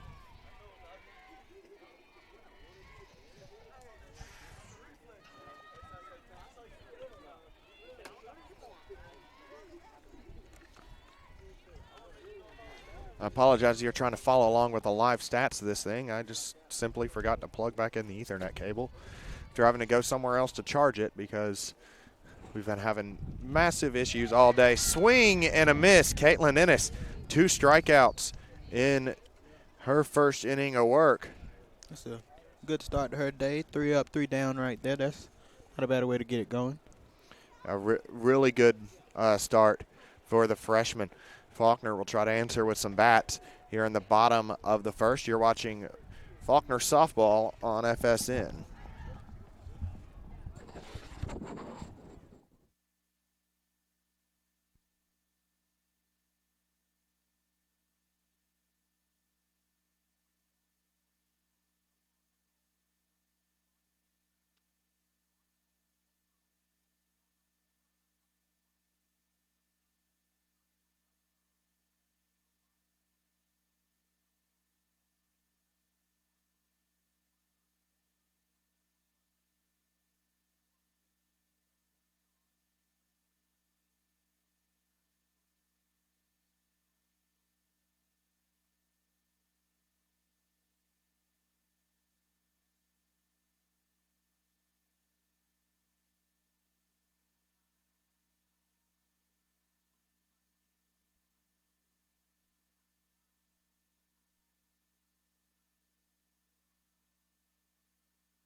We are just under 24 hours away from Faulkner and Martin Methodist facing off in men's basketball, and the trash talk has already begun as Martin Methodist coming in for a shoot-around. A couple students talking a little bit of smack back and forth with them. Shelby Burbage starts off for the Lady Eagles. The defensive alignment for Martin Methodist, King in the circle. Clifton back behind the dish, Hannah at first. That one hit over the head of the shortstop, will drop in for a leadoff single for Shelby Burbage. She put the ball in a good spot right there. Youngblood, the second baseman. Clavin, the shortstop. Gilliam, third baseman. McFarland out there in left. Ward in center. And Luttrell in right. King comes into the game a 4.42 ERA, 2-1 record on the season. 12 2/3 innings pitched. Surrendered 16 hits, 9 runs, 8 of those earned. Struck out 4 to 8 walks. That one misses. Doesn't sound like King gives up many unearned runs or at least the defense around there is pretty good to where they're having to earn everything that they're getting. So see if Faulkner can earn a few right here. Yeah, opponents are hitting .327 against her. Percentage go up slightly since the hit. Parker fakes bunt. Burbage swipes the bag. Surprised she didn't go 3 right there after the missed throw over there at second. Yeah, she possibly could have, but that was one of those that it was fairly close nearby Clavin, but it just kept rolling further away from her. And a hard read for Burbage there, and you don't want to get caught trying to take third. King fires outside for a ball. 3-0.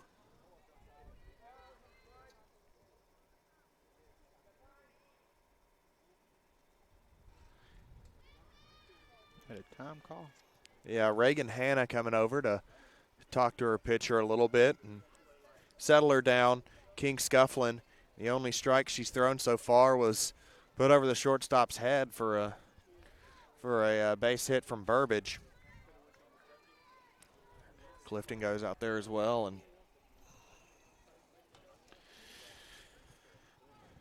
King looks down at her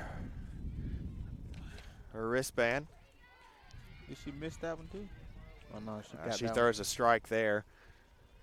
Important pitch for her there to psychologically just to try and build her way back out. 3-1. Try to shake off that juju a little bit. Bunt foul. A 3-1, 3-0 count went to a full count real quickly right there.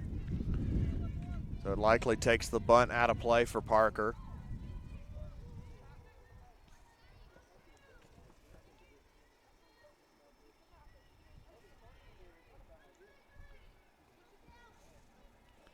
Sam King fires. Ground ball foul.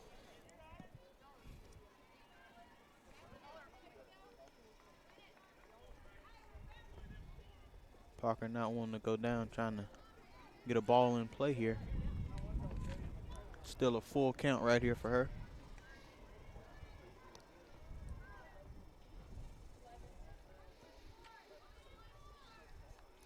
King gets her sign. No trash cans involved in this one. The fire is high. And Taylor Parker's on board. Early trouble for Sam King. Brings up Abby Barron. Barron had been the everyday third baseman last year. She's coming up in a good position here with 2 on and no outs.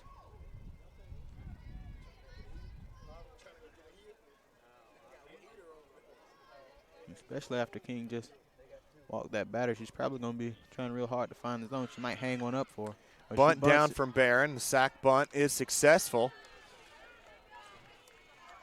And runners advance there.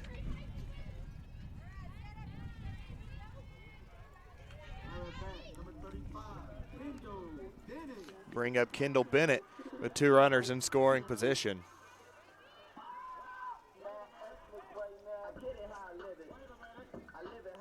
Kendall Bennett still with only 1 out, trying to see if she can add her RBI total this season.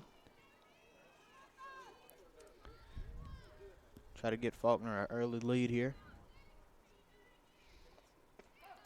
First pitch is strike to Bennett. Runners on second and third. That's Burbage and Parker.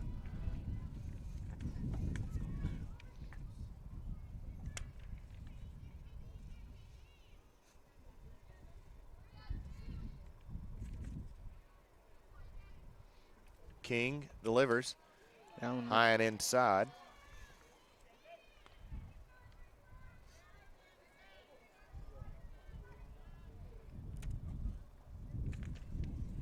One pitch here from King.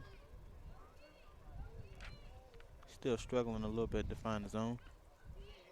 That misses 2. 2-1. Shout out to the Martin Methodist fans who brought portable heater with them. They are wise beyond years, and that one hit into center field. Ward getting over, makes the grab, tagging, and scoring is Burbage. Parker gets in underneath the tag. And that'll bring the score 1-0. Faulkner takes the lead here. Sack fly for Kendall Bennett. Score Shelby Burbage. Taylor Parker still on second. So Faulkner on the board first. Did it look like she was throwing home there? I know the pitcher cut it off. Yeah, she was trying to throw home, but Burbage really shifty on the base paths and would have had to have a really special throw and just not enough mustard on it to get there. First pitch, a strike to Fielding. King back positive on the strike ball ratio. That one misses inside. So 1-0, 2 outs here in the bottom of the first. Faulkner leading Martin Methodist. Lady Eagles looking for their first win of the season.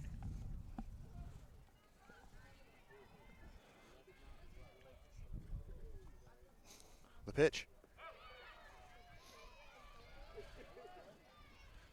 The appeal. She did not, so that's a ball. 2-1 count here. The umpire out at short right now. Didn't quite realize that the umpire was going to look to him for the appeal. Strike thrown there.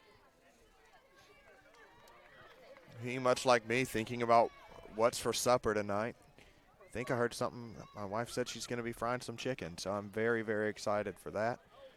So the wind blowing like this, it'll take your mind off the game. Think about something like you said, supper. Get some warm food in you. Swing and a miss, a nice changeup from King. And they'll retire the side after the throw down to first. After one, Faulkner takes the advantage. 1-0, and we'll be back in just a few moments. You're watching Faulkner Softball on FSN.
Reagan Hanna coming up to bat now.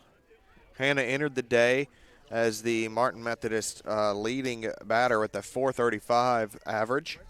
Not a bad average to come in on, and they played a few games this season. What, 8 games so far? Yeah, they're 8 games in, so a good sample size for her thus far. Caitlin Ennis, 2 strikeouts in the top of the first.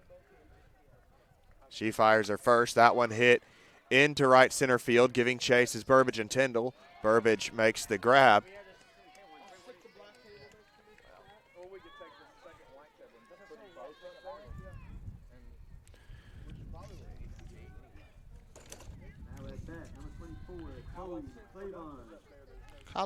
Chloe Clavon coming up here to bat for Martin Methodist. Clavon, the shortstop. She had a pretty good game last game. Putting the ball in play and made a lot of good throws over there from short. First one misses from her.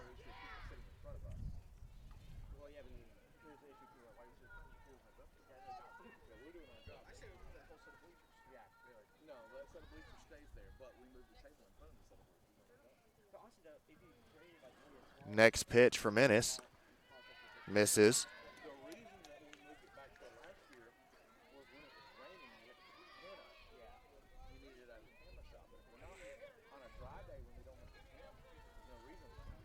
Two-0 delivery coming here from Ennis, trying to see if she can get back in the zone. And she does with that one.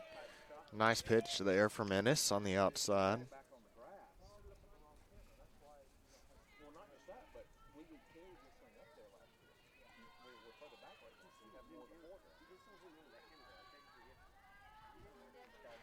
Ennis delivers. Foul back. Just like that, even in the count, 2. 1 down. She's thrown 22 pitches so far.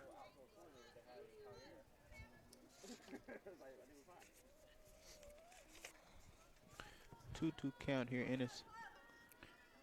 She's given up 4 runs, but only 1 of them earned. That one fouled back.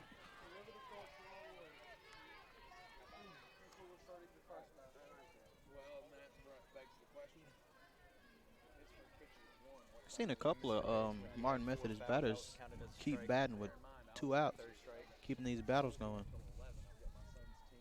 Don't take short at bats from over there at Martin Methodist. That one fouled back. Pops our equipment. I think everything's okay. Say Lindsay gives the thumbs up. We're good. I just noticed how close that was. That is awfully close to the fence.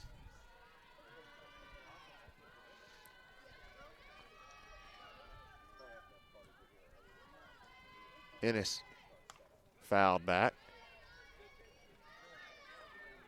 That's three two-strike fouls in a row right there for Clavon. She's battling on. Yeah, 4 straight fouls now for Chloe Clavon.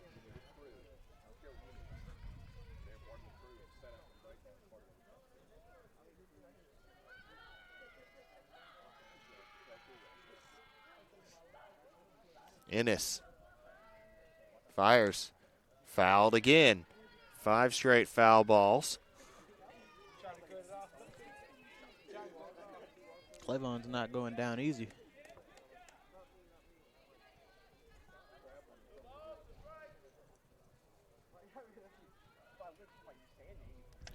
Two count. Once again, for the 5th straight pitch now, 2-2. Ennis. That one hit into right field. Tyndall gets over, makes the grab on the line. Flew that one over there out to her. So after a long battle, Chloe Clavon with an F9.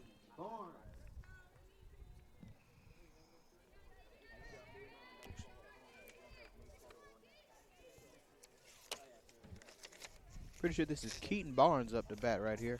Yeah, it is. Number 27 instead of Hannah Hargrove. First pitch, a strike there. Barnes, the freshman, listed from parts unknown.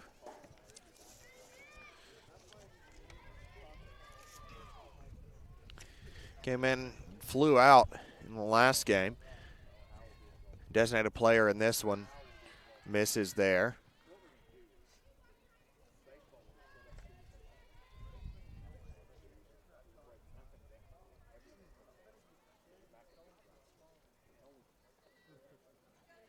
One delivery coming up here from Ennis after she gets her sign.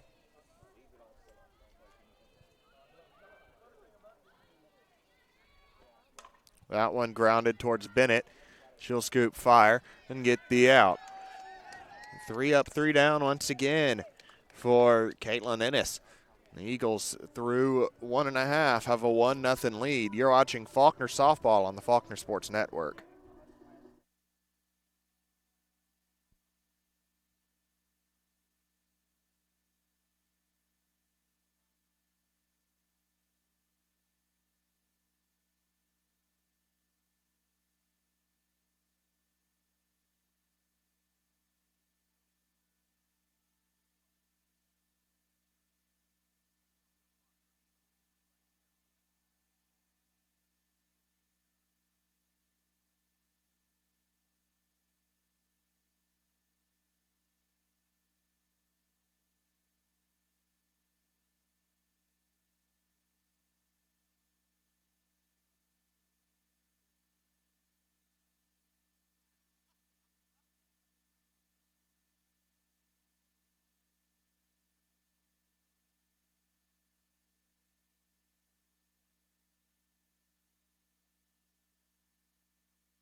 Maggie Tipton comes up to bat for Faulkner.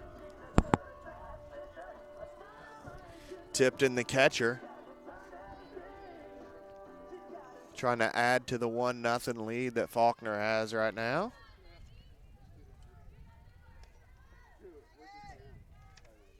Tipton, a 5'2" catcher from Selma, Alabama, right-handed batter. That one misses.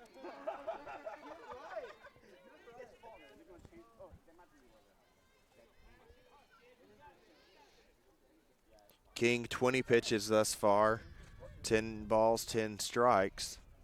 Pitch number 21 off the plate.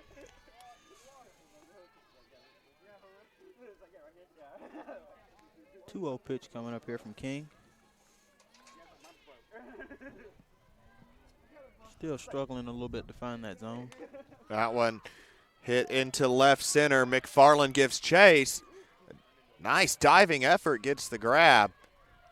Really nice play. Really good grab by McFarland. For a second, looked like her foot got caught in the ground.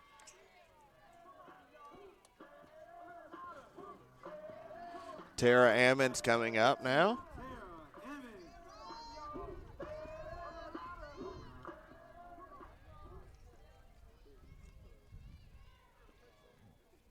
Ammons getting her first work of the day. That one fouled. Hitting .333 on the season. This is her second game she's played. 0-1 pitch coming up here after she rolled that one off the back of the bat. Delivery. That one hit into right and will drop. That was a shot. A really hard hit from Tara Ammons there.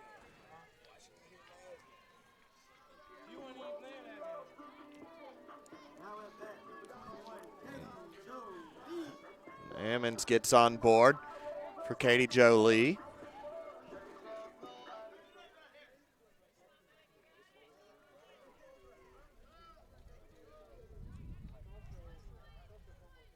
Is that just a southern thing? Is that just a southern thing, having two first names as a first name?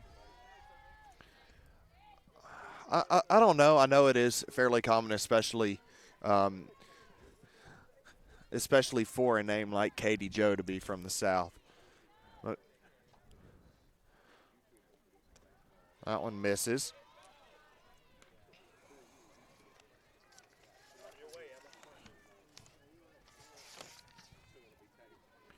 Katie Joe's a junior from Wetumpka, Alabama.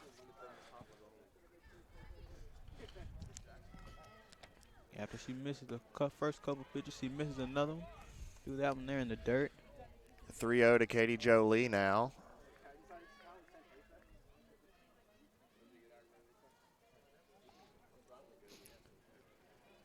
The delivery inside, and Lee walks on 4 pitches. First and second once again to Sam King.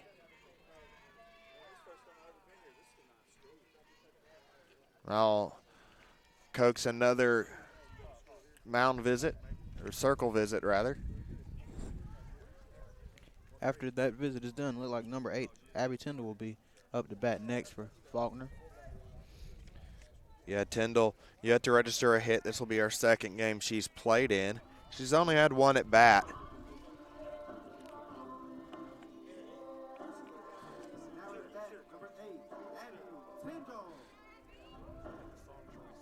Fantastic walk-up song for Abby Tyndall here. I said a few of these Faulkner walk-up songs had me dancing in my chair right here. That one dropped down. Like it rolled foul. Just foul, yep. Good work from Gilliam to let it roll out.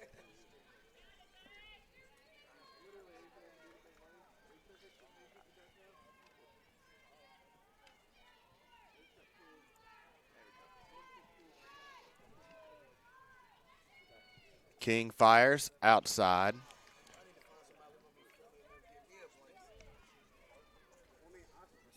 It's a balmy Montgomery night. Be golf weather in Minnesota, but we're here in the Gump, so. I'm about to say what? I honestly do not even know what is balmy. Is that? This means really cold. Oh. Yeah, that is true then. Bunt foul from Tyndall. 1-2 now.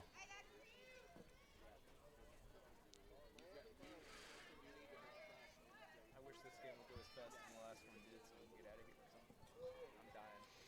I'm dying. 1-2 count to Abby Tyndall.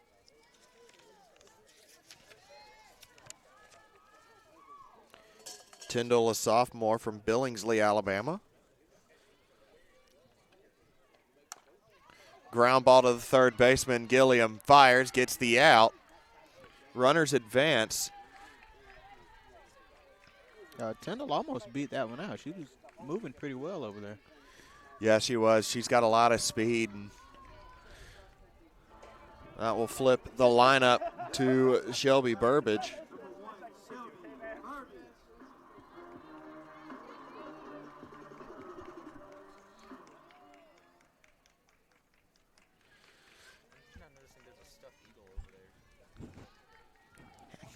King looks over to the dugout, gets the sign. That one misses. Burbage might be looking for a slap right here. Now she singled to left her last time off the slap hit.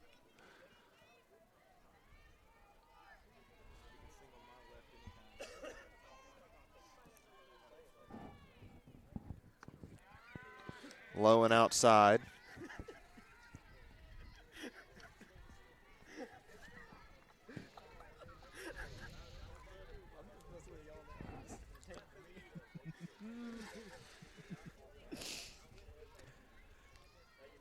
King looks over, gets her sign, no buzzer involved. The pitch. Ground ball right back at her, hard hit, but she'll complete the play and retire the side. Faulkner gets 2 runners on. Can't bring them home, though. But they still lead 1-0 after 2. You're watching Faulkner softball on FSN.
Hannah Ward comes up to bat to start off the third. 1-0 your score here.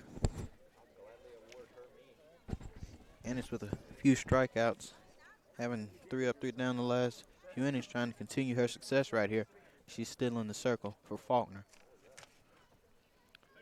Not exactly sure what the conversation there was about.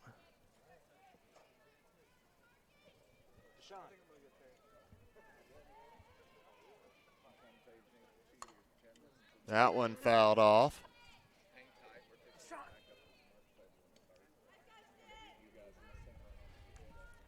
Oh, 1 now. Hannah Ward entered the day with a .227 batting average. And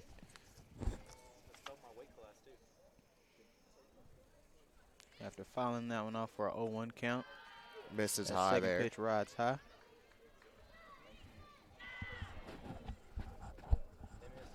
One count coming up here for Ward and Ennis. They continue this at bat right here. 32 pitches, 23 strikes for Caitlin Ennis so far. She's done a good job of finding the zone. Swing and a miss. Ward wanted fences with that one. 1-2 count.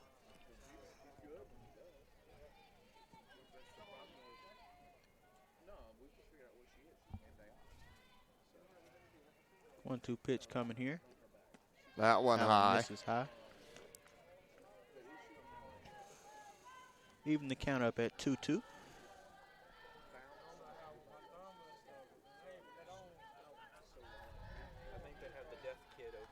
The said the dugouts are starting to get loud over here at One fouled off.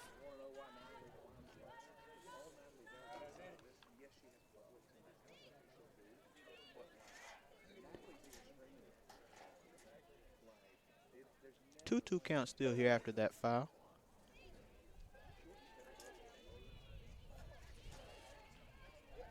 Ennis delivers, fouled off. And it one hops a truck over there. Someone's getting a nice little dent souvenir. Pretty sure I know whose truck that is.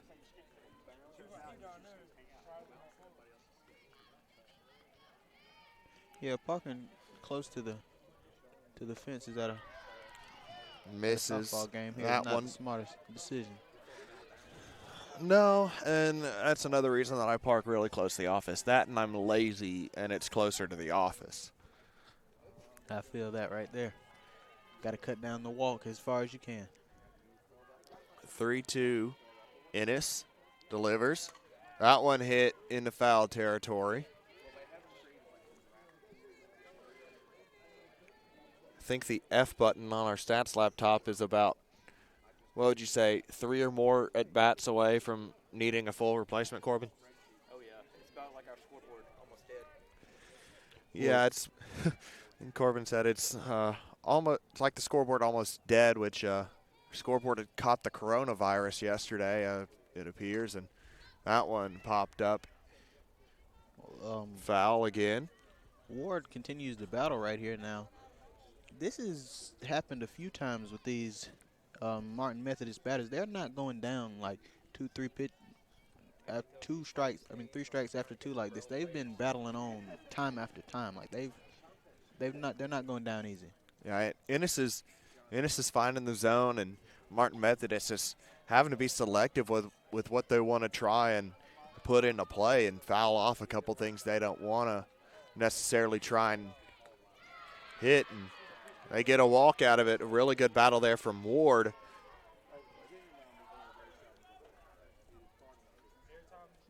Looks like a 12 pitch at bat, if my counting is correct. Kirsten Luttrell here at bat for Martin Methodist. A junior from Lawrenceburg, Tennessee. 11 pitch at bat.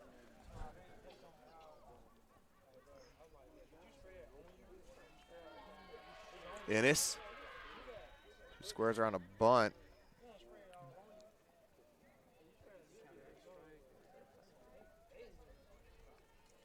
I think it was foul there.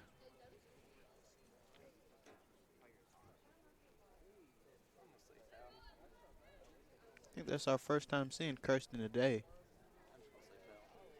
Now Luttrell, the right fielder. She's hitting 167 on the season out of 12 at bats and 6 starts and 6 appearances. Ennis squares around a bunt again, drops down. Ammons to Lee. They'll get her out, but she'll advance the runner. A sac bunt successful for Kirsten Luttrell. Now at bat, number 11, Courtney McFarland. Courtney McFarland coming up here to bat for Martin Methodist. Although a 9-hole hitter with 1 out. Coming into today, McFarland had a .313 average.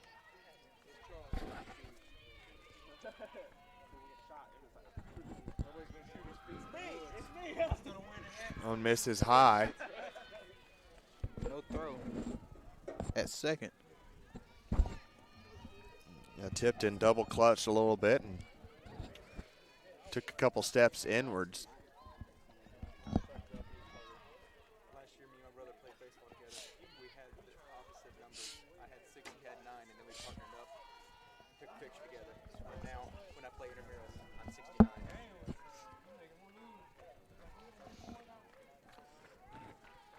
Ennis working against McFarland. That one misses high, or actually found the zone. I think that was a close call right there. It looked like it got a little bit over a belt line, but called it strike. So we're not going to argue with it.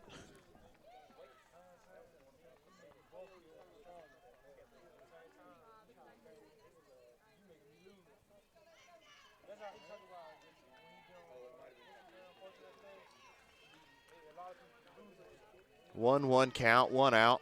Runner on second in Ward. Bunt down. Barron completes the play. Another sack bunt.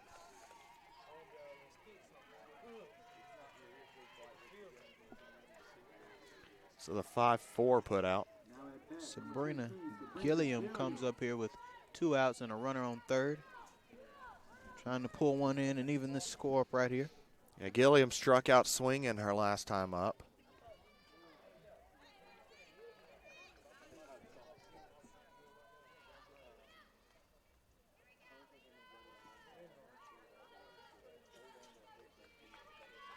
Ennis, swing and a miss. Got that one past her.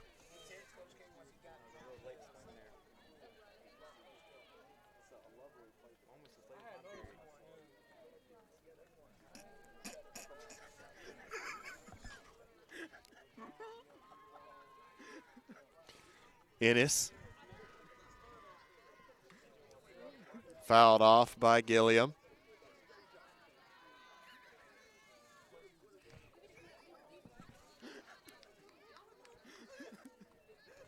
Two count, 2 outs, runner on third. That's Hannah Ward. Ward would represent the tying run should she find her way across. Ennis fires outside for a ball.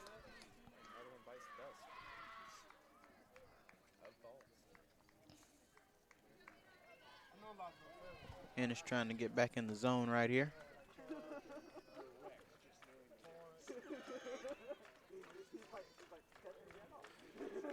One-two count. Caitlin Ennis fires, popped foul.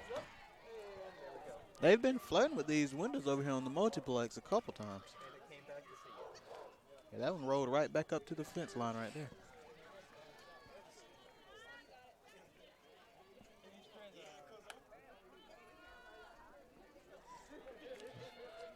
One-two count again for Sabrina Gilliam. I'm pretty sure we're about 2 foul balls away from just completely running out of softballs for the day and just going home. Ennis misses high. Evening up the count here at 2-2.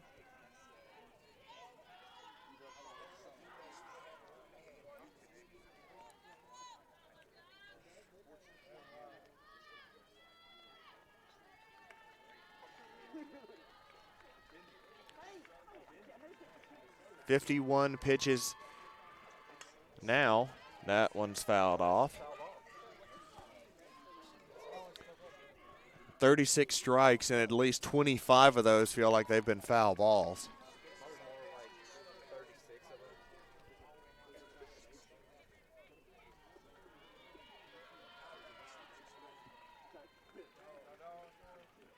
Yeah, they've been having to fight off some pretty decent pitches here from Ennis all night. That one hit into center field right at Burbage. She'll make the grab, retire the side. After 2.5, Faulkner leads 1-0. The bottom of the third coming up here. You're watching Faulkner softball on Faulkner Sports Network.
Taylor Parker leads off the bottom of the third for Faulkner. 1-0 the score here.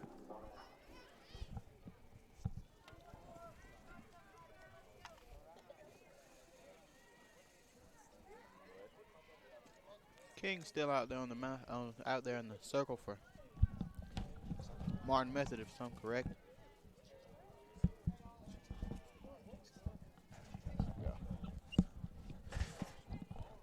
First pitch of the inning, and that one First pitch hits. looks like it hits the outside edge of the bag right there for the first strike. King 36 pitches straight down the middle with balls and strikes, 18 apiece. I like to park it somewhere with her. That one up the middle. And Parker has a leadoff single. Leadoff batter with getting on board 2 of the 3 times. 3 hits for the Eagles. Abigail Barron coming up here to bat for the Eagles after that opening of the inning single right there.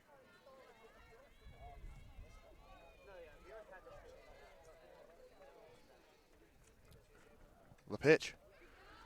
Misses. Be ball 1.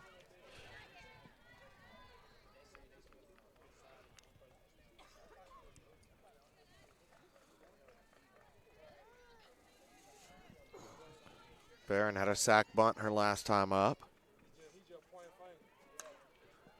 Hit towards the first baseman, but foul. She got a good piece of that. If it would have stayed fair, probably a base hit.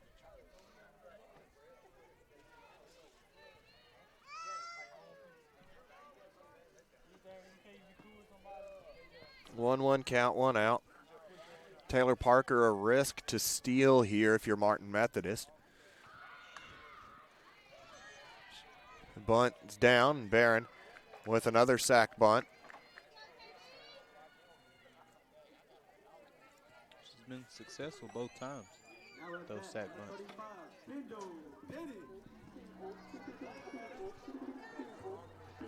Kendall Bennett coming up to bat now. Bennett with the sack fly.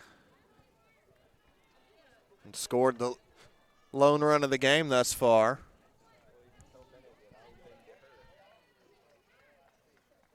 Her with one out and a runner in scoring position. That one missed.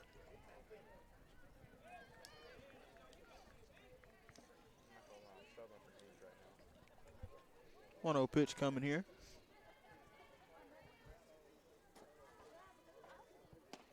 That one misses. 2-0.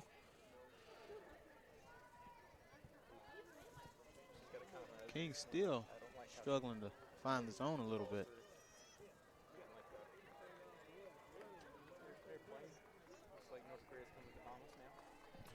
A rare airplane flying overhead here. Nice pitch there from King for a strike. I saw one fly over last night. It seemed like it was right above my dorm. Yeah, it sounded like with the Air Force Base maybe doing a little bit of some test flights nearby. And I remember hearing some. That one ripped foul down the third base line.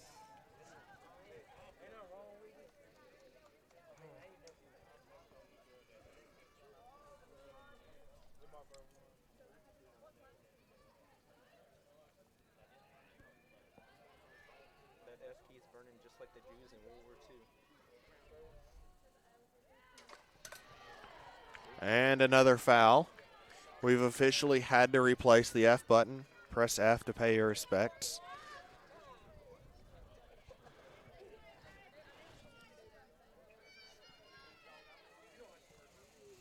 A 2-2 count.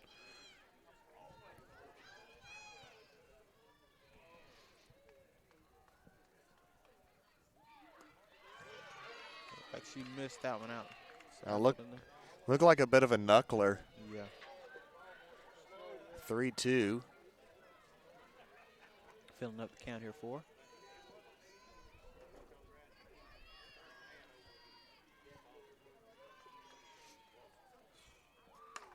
One hit into left, it will drop. Parker will go, and she will score. Bennett takes off for second on the throw, and she'll get to third on the wild throw. So she'll drive in Taylor Parker. 2 RBIs for Kendall Bennett. Parker had no plans of stopping over there at third. Ashton Fielding coming up here to bat for Faulkner.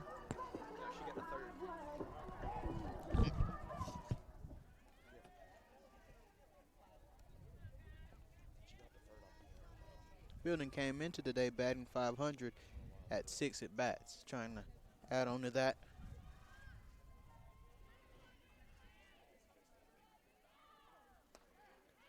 First pitch misses. Oh, never mind. It was called a strike. I apologize.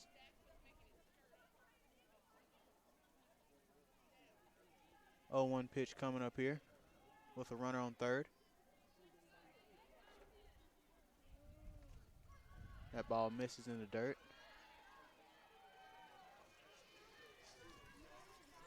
Bring the count to 1-1. Ashton Fielding struck out her last time up. 1 out. Kendall Bennett on third. That misses.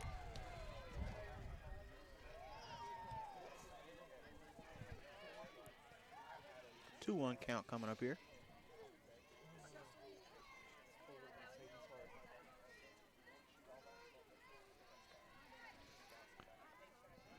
King delivers that one. Misses. Feel like that one came in a little bit low right there. Looked like a pretty good pitch there from King, though. And there's been a few close calls tonight for both sides as far as the pitching. grounded foul. Hal Wynn showing off the one-handed scoop over there. I'm starting to feel like Captain America freezing myself off. The old Alabama Christian College baseball player, Hal Wynn. And He still got it a little bit. long time, the only coach here in Faulkner softball history, 29 seasons. That one misses. Used to play a little bit of baseball here and showing he still got it.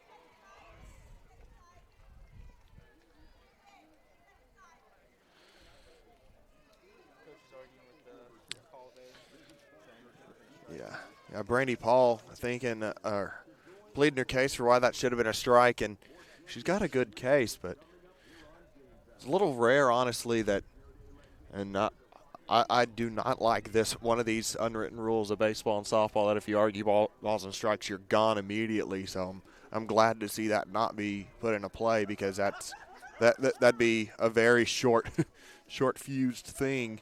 Yeah. And Paul, respectful with her explanation, trying to explain what she saw and get what the umpire saw there. It almost makes you wish you had instant replay in NAIA. Maggie Tipton coming up, runners on the corners, 1 out for her. Maybe she won't tip it this time. Swing and a miss. 0-1 pitch coming. Well, 0-1 count here after that. Swing and miss right there from Tipton. London Tipton from Zach and Cody.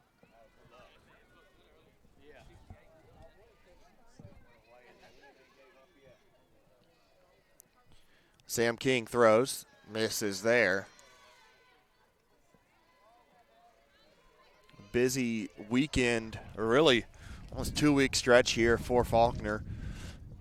Baseball went up to Talladega on Tuesday, played a doubleheader up there. Basketball, just a men's game last night, but if they named one, it probably would have been the NAIA game of the week. Yep. I know I only caught part of it, but the part I caught, it was a pretty good game going on in there. Oh, it was a fantastic game. That one hit into right field, a diving grab. What a play. Fantastic effort from the right fielder, Kirsten Luttrell. She would not let that ball go. That was a nice play. A little score, Kendall Bennett. So the sac fly goes to Maggie Tipton. With just about anybody else over there in right field, that's a hit. That was a great play.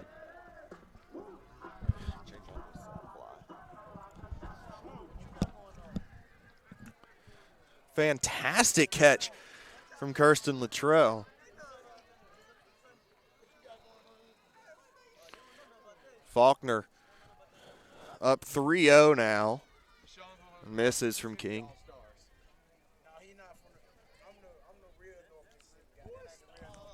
Tara Ammons at bat here.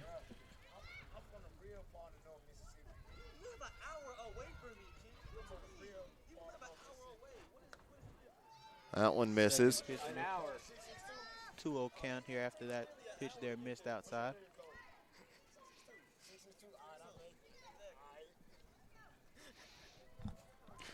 Two-0 count. 2-run lead for Faulkner. Not enough steam on that one to get to the plate. Like she was bowling right now. 6'2" as well. 3-0 count to Ammons. She had a single to right fielder last time, a really good, really strong hit. Won't have to use the bat for this one. Walks on 4 pitches. Bring up Katie Jolie with 2 runners on and 2 outs.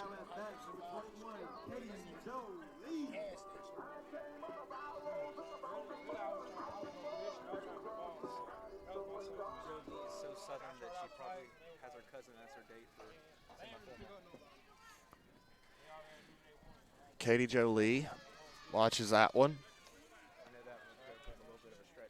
Yeah,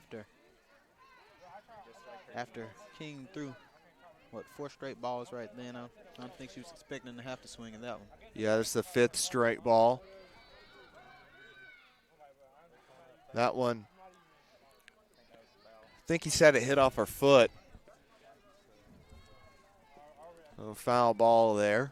She was still in the box. I said we're kind of sitting back here. We can't really tell. Can't really see her feet where it's hitting off of. It looked like that one was a bunt or something, or at least like she half swung at it. Ground ball. Gilliam throws and completes the play. But Faulkner brings 2 across in the bottom of the 3rd. They lead 3-0 after 3. We go to the top of the 4th here on the Faulkner Sports Network.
Shayla Youngblood coming up here to bat for Martin Methodist.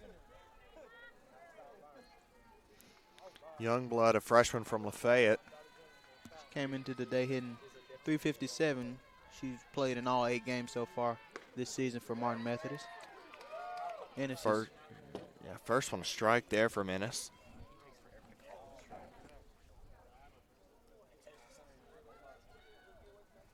.38 strikes through 53 pitches thus far for Ennis. Unfouled. Yeah, Ennis has done a really good job. She's been pretty much living in that strike zone. I feel like we need to change all of the keys on the keyboard to F so we can get as many fouls as possible.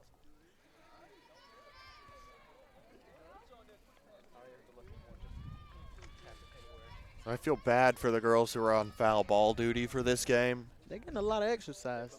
They won't be. That one misses, and like that's got to account for at least about 5 poles that you'd have to run at the end of practice. The amount of foul balls they've had to chase down just in the first 3+ innings here.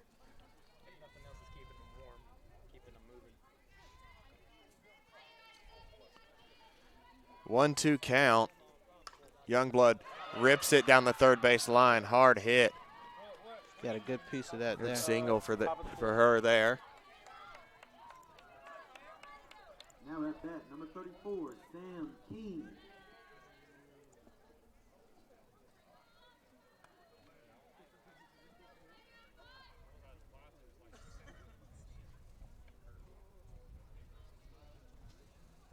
Pitcher coming up here to bat from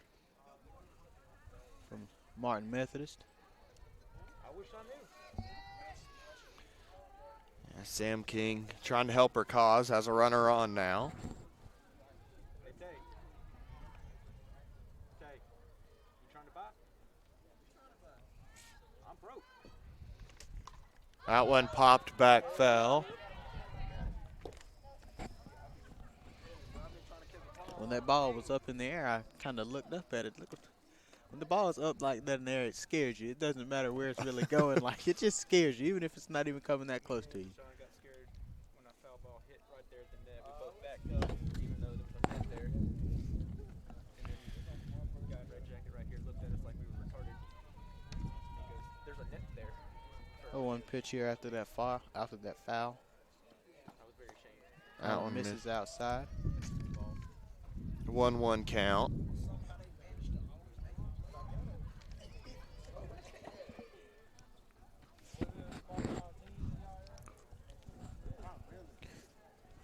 One delivery coming up in a second here from Ennis. 1-1 count. This is one of those times I was wishing I was part polar bear, so I had some. Misses that one up high. Sadly, I am not. 2-1 count now for Ennis. FYI, my goal for the night is not to do well, but just to make Carter laugh while broadcasting. Well, that's always the game we play. It's dangerous sometimes, though. I've came very close twice. Ennis That's the game. delivers. A few of the FSN people here are telling us how they try to make Carter laugh on broadcast. Carter doesn't laugh. He's a very serious man. Never laugh. It is. Nothing is ever funny. I've never even seen the man smile.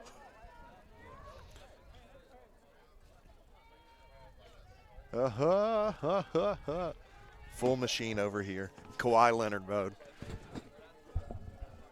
Ennis fouled back. Every time I see a ball foul back like that, I say thank God for that net. Now that net is a fantastic invention. I wonder what they did before him. I wonder if her real last name is actually King, or they just call her that because she's probably their best player and their pitcher. Hit up the middle. King gets a single. Youngblood goes. The throw is in time. A great throw from Shelby Burbage. Burbage has been firing a couple shots out there from center. That was a few throws last game that were just amazing. Now at bat, number 56, Reagan Hannah. Reagan Hanna coming up here to bat for Martin Methodist.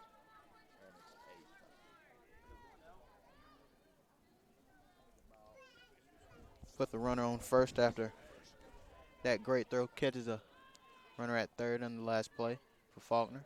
Yeah, really good throw from Burbage. That's twice today we've seen her arm make an impact on the base paths. One prevented a run from coming on in on just a strong throw off the jump. And one taking a runner off the base paths. And changing runners on the corners with nobody out to runner on first, one out. Much more manageable situation for Caitlin Ennis. Fires that ball right down the middle. 1-1 count there. Stumps takes a second to call it strikes. For a second I wanted to call that one a ball. I couldn't see if it looked like it was a little low. Corbin is now accepting hugs to anybody that can warm him up. He's dying. Swing and a miss. 1-2, 1 out. Who's making googly eyes at you? I hope so. Gray, Jay. Gray, right here. She asked what inning. Top of the fourth, 1 out. Don't tell Madison she'll get pissed. 46 strikes and 65 pitches for Caitlin Ennis right now. Swing and a miss. A great punch out from Ennis and an equally great punch out call by the umpire there. A little bit of Tyson Fury Now at bat, number 24, jab. Claiborne. Wait, you meant Mike Tyson or you mean Tyson Chicken? There's a difference. 2 outs here for Ennis with a Evidently runner Corbin only on Trawick has first. not heard of Tyson Fury, the heavyweight champion of the world. That one misses. I'm going to call that name fake news. You're first name just happens to be after the name of the greatest heavyweight of the modern era, and your last name is an emotion? Chicken nuggets and an emotion. Oh, you said Mike. You said Tyson is in Mike Tyson. I thought you were talking about Tyson chicken nuggets. Yeah, Mike Tyson, the known sponsor of Encyclopedia Britannica. That'd be the greatest celebrity endorsement of all time, and you cannot change my mind about it. Encyclopedia Britannica. Like, I would pay good money to hear him try and say the word encyclopedia. It would be fantastic. Encyclopedia. 1-1 to Chloe Clavin. One misses high. Did you hear that Mike Tyson is offering to pay $10 million to anybody that will marry his daughter? Bringing back the dowry system. 2-1. $10 million and 6 goats. Yeah. I think I might get married, guys. That one misses.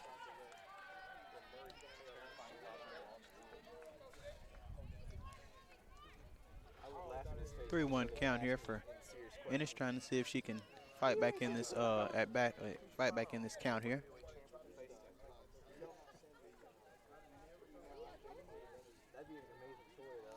Shout out to my grandma and grandpa watching right now.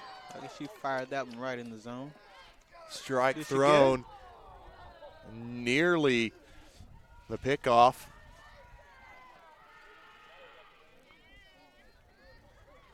Shout out to my grandma and grandpa watching back in Nashville, and as well as my mom, dad, and brother, I believe, are all watching.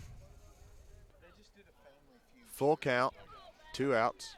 Survey says. That's great. Full count delivery coming here from Ennis. That one That just one misses misses. outside. And Ennis issues a walk. Somewhere Steve Harvey is small. Now at bat, I'll tell you, the scariest thing I've ever seen in my entire life is Steve Harvey without a mustache. That haunts my dreams.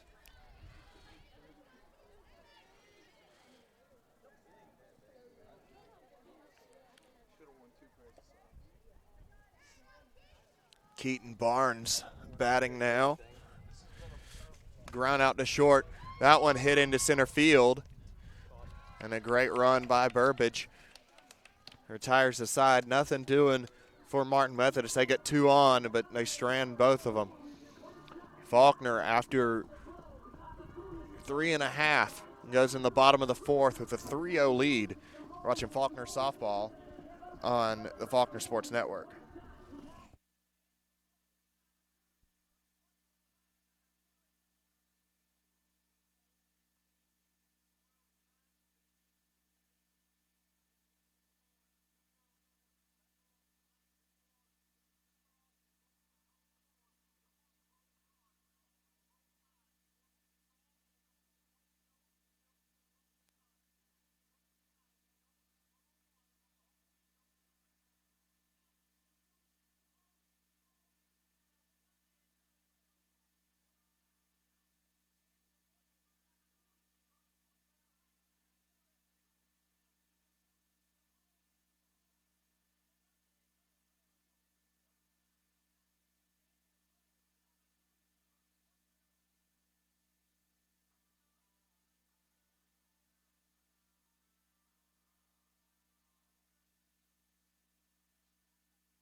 little bit of gold on the ceiling in between innings, which really warmed my my Nashvilleian heart.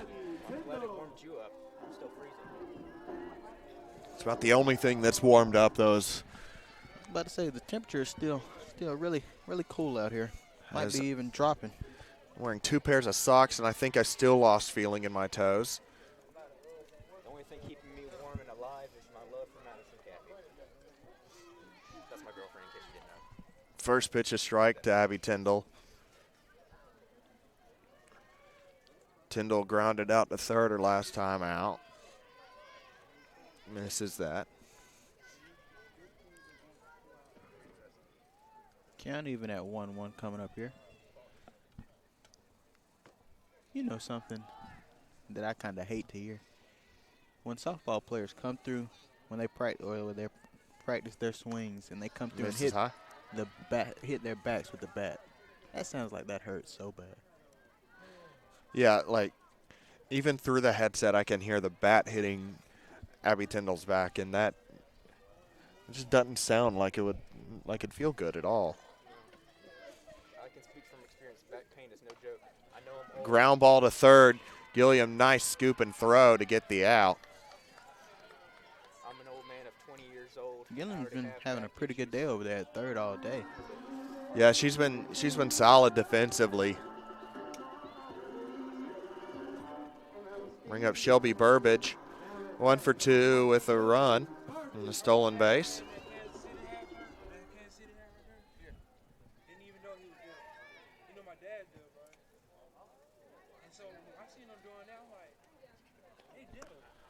First pitch misses high and outside right there for King.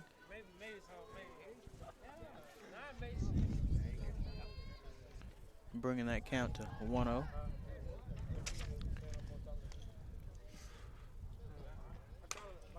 Ground ball. Nice diving stop by Youngblood. Good throw, too. Completes the play. Yeah, that was a pretty good throw, too. She didn't get a chance to get back on her feet.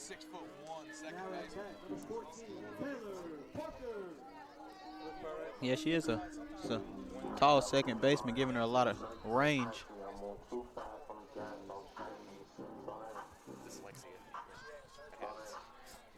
Taylor Parker up to bat now. 1 for 1 with a walk. She's also scored. Loops in for a strike. Nice pitch from Sam King. Very nice pitch. That ball dropped back in the zone at the perfect time. You know, I once told one of my English teachers in high school who was pregnant and fixing to have a baby. A filthy pitch from Sam King. Taylor Parker was about halfway down the first base line by the time it crossed the plate. Totally mistimed. So would not be surprised to see King go fastball here. Misses high there. Yeah, Pops about all of the infield dirt off the glove of Clifton. Quite beautiful and majestic, if I do say so myself. Looked like a LeBron James powder toss right there coming out of the glove. It was a good bit of steam behind that one. When chopped to third, and Parker legs it out. Showing off some speed right there, because that looked like a good throw from third. Yeah, it was a strong throw from Gilliam, and Parker beats it by at most a half step. Yeah, Faulkner speed showing up right there.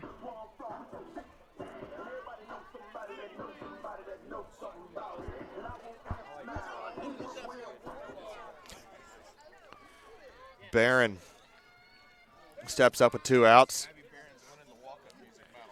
Had sack bunts twice. So still yet to record an official at bat in this game. That one dropped low. Was that your intramural batter walk-up? Oh, yeah. 0-1 pitch coming up here. 1-0 pitch, excuse me. Dancing when I got up to the plate. I was enjoying myself there. King. Hard hit from Barron. Gets on board. Well, that one of Candace in it bad as she rockets that one over there in the left field.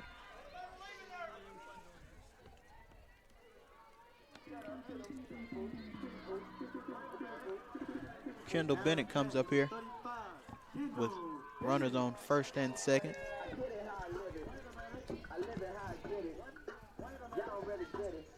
Kendall Bennett comes up.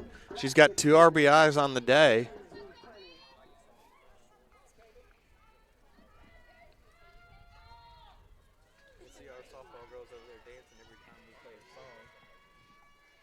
First pitch of this count misses outside. 1-0 count. And with Taylor Parker on second, definitely looking at being able to bring her in with a hit. That one misses, especially with 2 outs, going to be going on contact anyways. Yeah, if she can get one down and play here, that's probably most likely going to spell a run for Faulkner. 2-0 count. King finds a strike there. That call was kind of low. A lot of the Faulkner faithful weren't too happy with that one.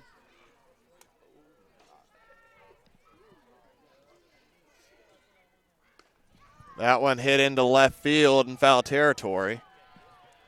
Drops harmlessly.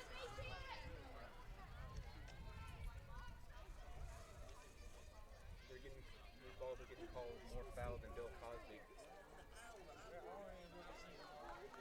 You get what I mean. 2-2 count. Kendall Bennett. Gonna sing our last time up, a sac fly her first time. That one misses, but about in the same spot that was called a strike earlier, so. It was a little bit further off, I guess you could say, but it was very close to it. 3-2, 2 outs. King delivers. Owen grounded right back at her. Bobbles it a little bit, but completes the play.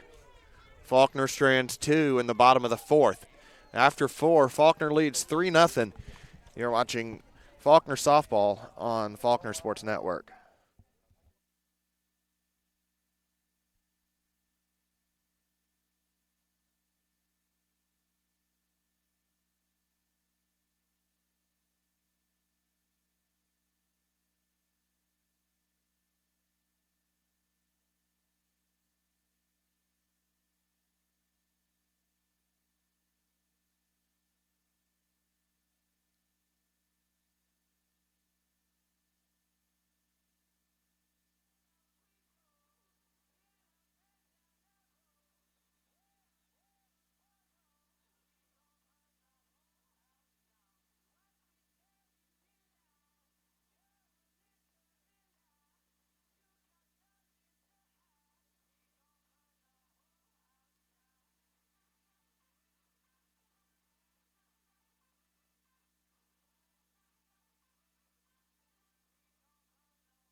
Hannah Ward coming up to bat to start the 5th inning for the Red Hawks. Ward walked her first time up.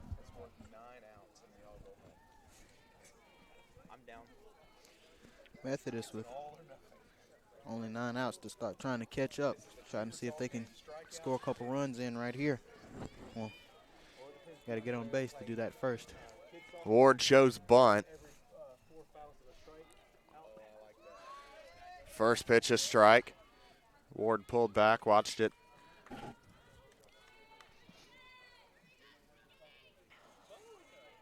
.51 strikes for Caitlin Ennis.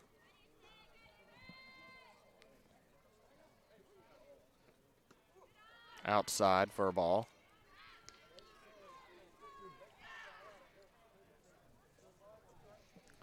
Two-0 pitch coming up here from Ennis as she missed the last two pitches.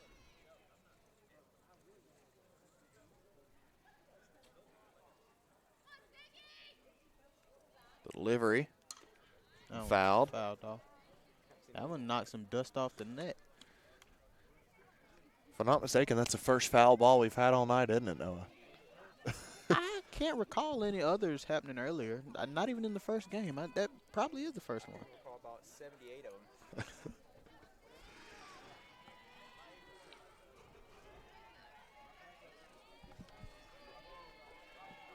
1-2. One hit into right field. And a leadoff hit for Martin Methodist, and that's the way you want to start a rally here. Ward put that one in a very nice spot, right in the gap between first and second.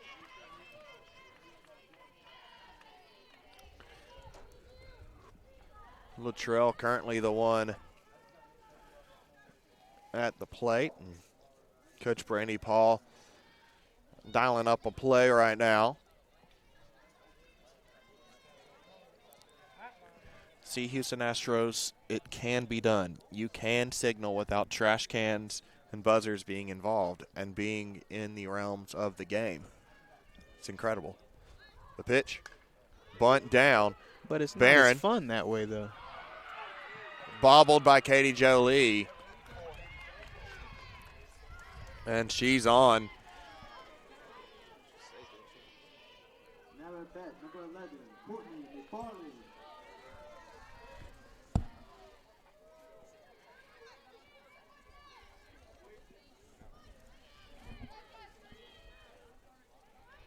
Two-run zone without a out here for Courtney McFarlane.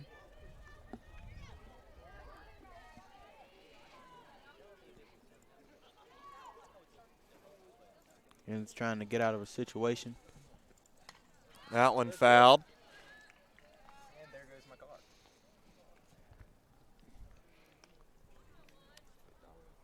We need to have somebody to do a push-up every time, or to do 10 push-ups every time a ball is fouled out here tonight. Foul ball, I'd be jazzed by now. Looking like Conor McGregor out here. I think Noah just volunteered himself for the 10 push-ups per foul ball. If I was still a younger man, Bunt I down. probably would. Ennis completes the throw. So the sack bunt advances the runners to second and third. One out now. I think that's Sabrina Gilliam coming up here to bat. Sabrina Gillum.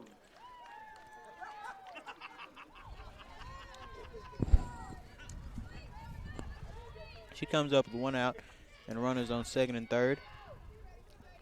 Sabrina Gilliam coming up. 0 for 2. Ennis delivers. That one misses. You got the top of your lineup coming up. One out. Runners on second and third. Them's your sleeping shades.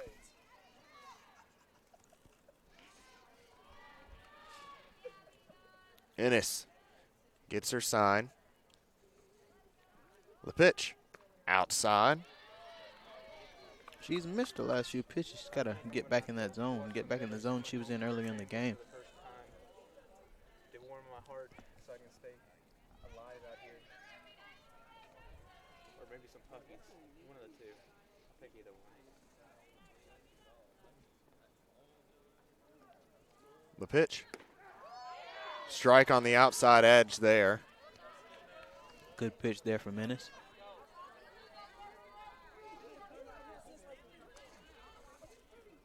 Bringing the count to 2-1, trying to fight back in here.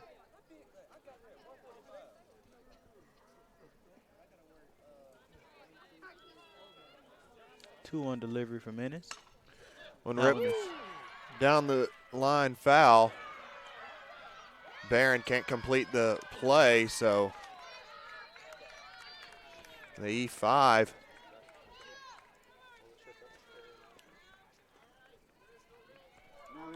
That ball was coming over there with a purpose. will score Ward. Runners on the corners with still only one out for Faulkner. As the 1-3 your new score. That's the Martin Methodist trailing.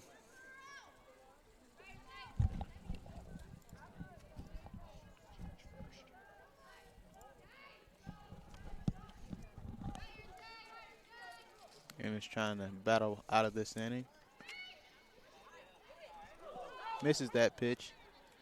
And big miscommunication there. And like I said, Ennis looked like she was fixing some of her equipment and she got a ball thrown in there. Thank goodness for Faulkner, she was able to stop the ball up.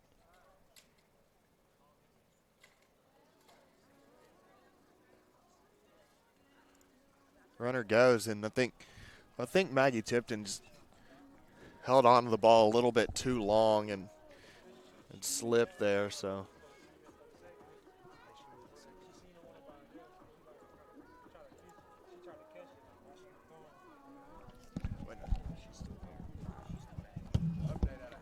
still having a conversation here on the mound.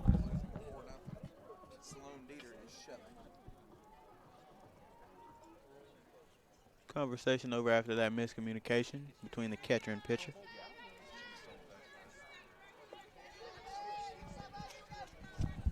Oh, 1 count coming up here. 0-1.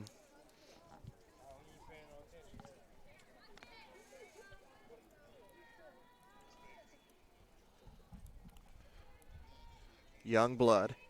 1 for 2. Swing and a miss.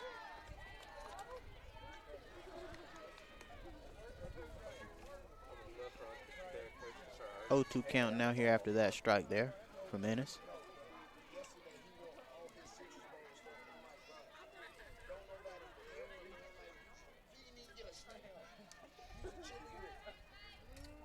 Ennis delivers. That one grounded up the middle. Burbage misplays it. But the runner stays in Gilliam. And that run there will cut the Faulkner deficit down to only 1. Luttrell will score there.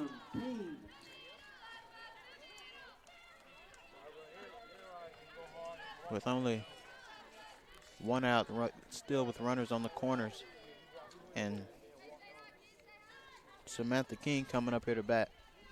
Yeah, she's 1 for 2, and with how cold it is, it'll take something special to get it over the fence, but King definitely has the ability to do so.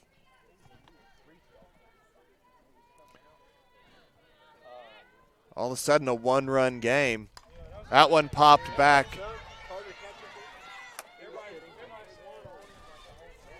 That one there just barely missing our spectators over here.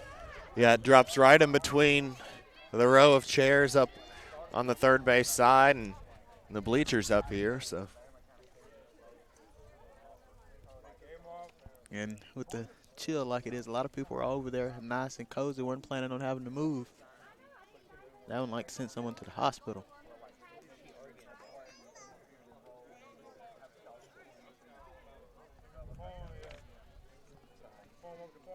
Like Brandy Paul just had a short conversation with the ump. Calls a full team meeting over there. The 2 runners on in Gillum and Youngblood. King at play. And yeah, it looks like Reagan Hanna also coming over. They get on. They get all on the same page here.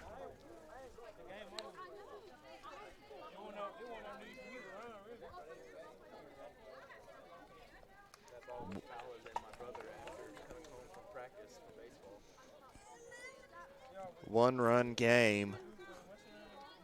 King can take the lead with 1 swing of the bat. Put him in a 2-run lead with 1 swing of the bat. She's got that ability. Ennis trying to shut her down. The pitch. That one misses. Did he call that? I thought he called that one a strike. Oh, yeah, he did call it a strike. Looked like it was a little low, but strike called there. I think she didn't pull that bunt back, did she? I think he called it on that. Well, he just signaled a 0-1 count, but he'll correct it to an 0-2.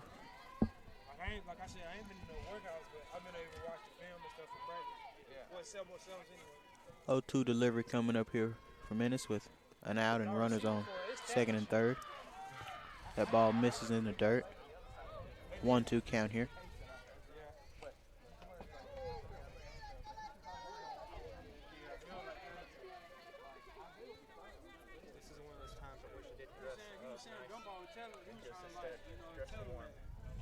Enid's trying to fight her way out of a slight predicament here. That one hit into center field. Burbage gets underneath. She's going to have to throw. The throw will be not in time. Good tag from Gillum there. It was a good throw. Tie just not ball in game. time. So King gets an RBI. RBI sac fly. Reagan Hanna comes up here with a runner on third and 2 outs. Caitlin Ennis needs one more out to get out of this inning.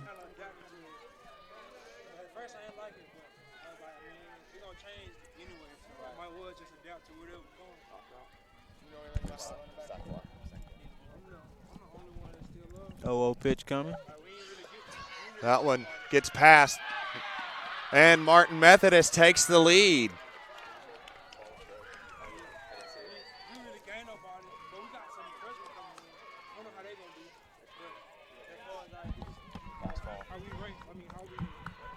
First pitch misses and gets by the catcher. Bringing in the run there for Martin Methodist.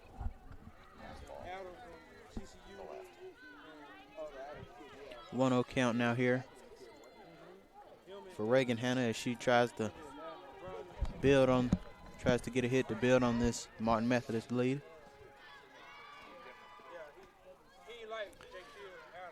Unable to corral that one. Ennis a little frazzled right now. Been cruising through 4, running into minimal trouble. And all of a sudden, looking at a 4-3 deficit.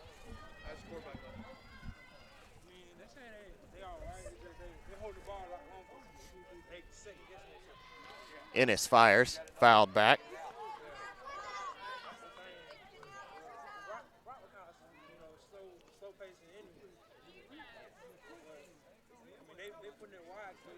I wish I was like Bear Grylls. They take some grass and make me a nice warm pair of pants and shirts. After that strike right now, Ennis trying to see if she can keep the ball coming right there. Keep going to that zone.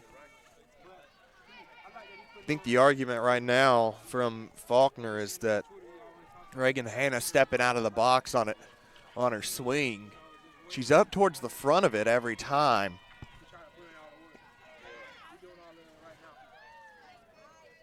Strike called there.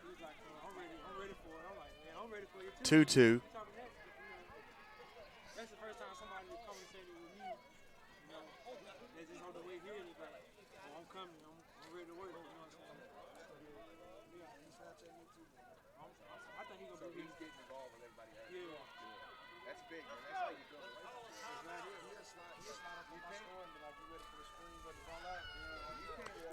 Two outs. Ennis delivers. Misses there, full count.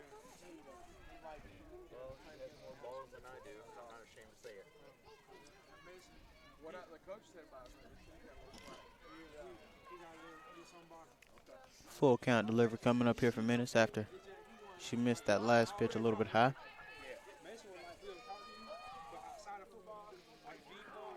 That one popped foul.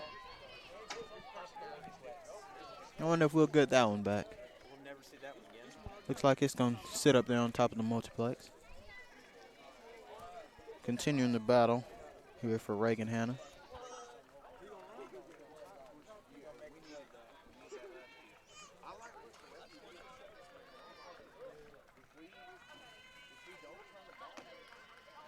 Ennis delivers. Fouled back. Heads right towards our camera.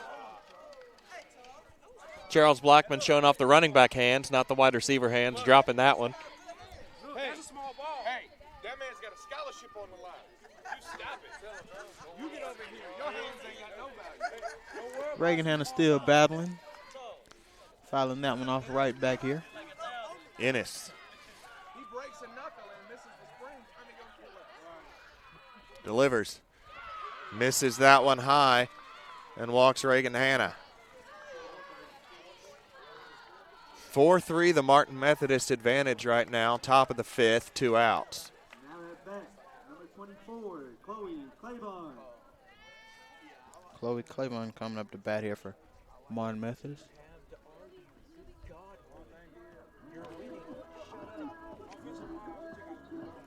Randy Paul having another conversation with the ump here. Yeah, I'm not sure exactly what the nature of this discussion is here.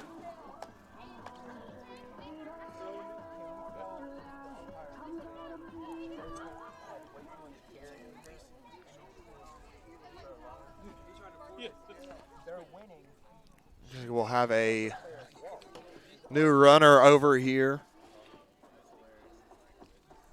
Looks like that's number 55, Reagan McNeil.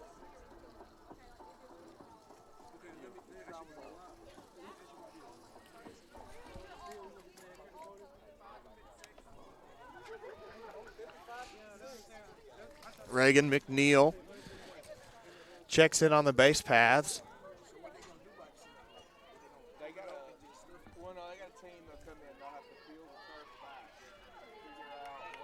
And is still looking for that third out to close out this inning.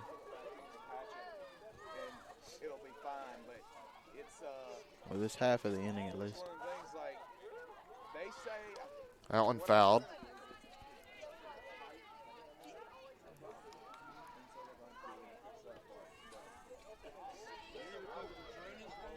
Oh, 1 count coming up here after that ball's fouled back into the net.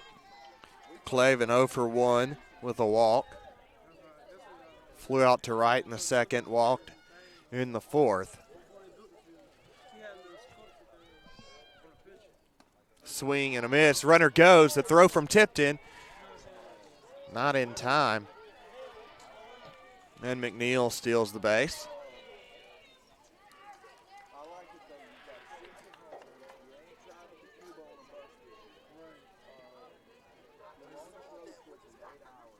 Tifton's been making some pretty good throws. They've just been a tad bit late a few times.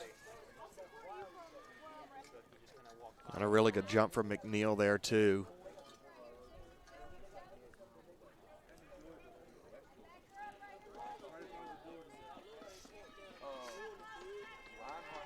Oh, 2 count right here. For It Claiborne. is just eclipsed the 100 pitch mark at 101 right now. Delivery outside, almost out in no man's land is Reagan McNeil. McNeil from Decatur, Alabama.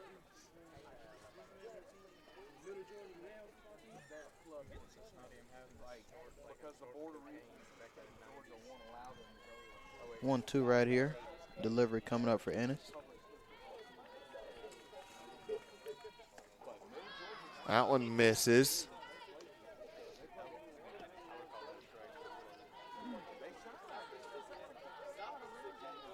Two count. Ennis trying to get out of this inning. It's been nightmare after nightmare for her.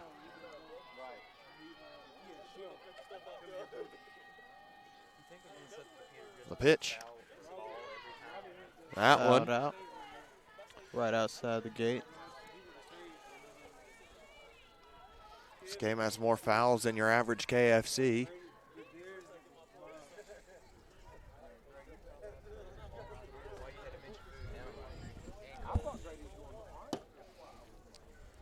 Two count again. You know it would be really nice right now, Carter. A cup of hot chocolate or some coffee. The pitch from Ennis. Up the middle. The throw through the glove of Ammons. She drops it. And another run scores. 3 errors for Faulkner in this inning. That's what that kind of makes you shake your head, because Faulkner has been playing really well. The only way Methodist has been scoring in this inning, or the runs they've scored this inning, is because of mainly the errors the Faulkner's had.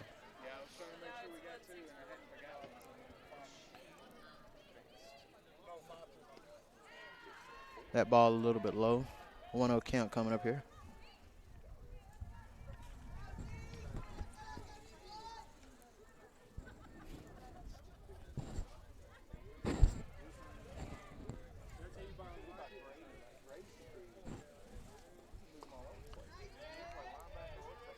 Barnes watches that for a strike.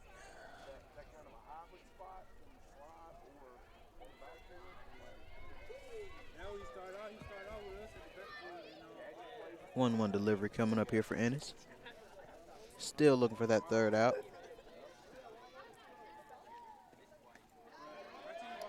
Swing and a miss right there.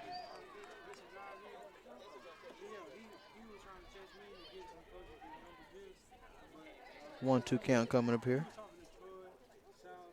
for Keaton Barnes.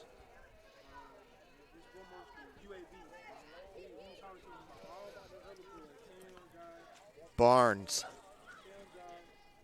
That one hit into left field, drifting foul. She got a good jump on that one there. Just pulled it a little bit too much to her left over here.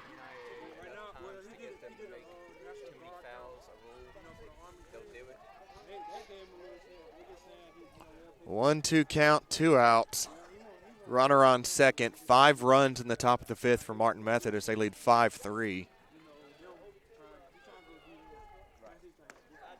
Strike 3. And the inning is mercifully over for Caitlin Ennis.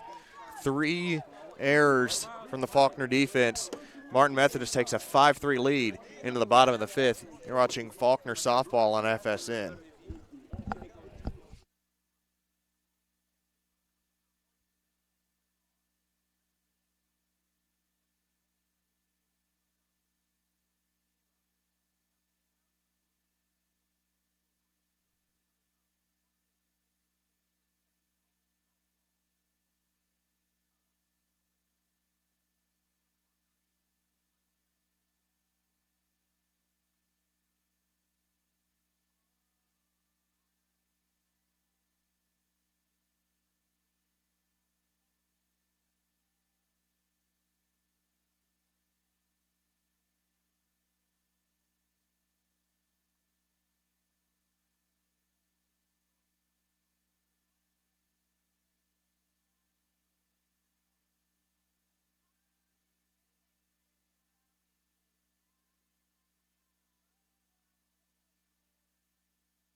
Ashton Fielding to start things off.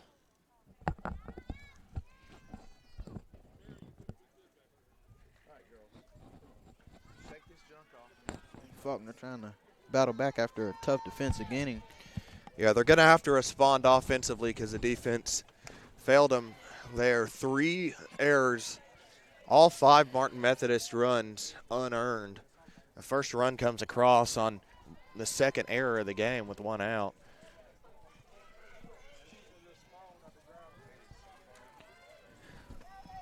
0-1 delivery coming up here.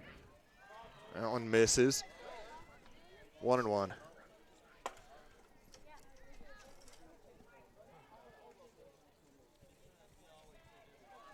Bottom of the fifth.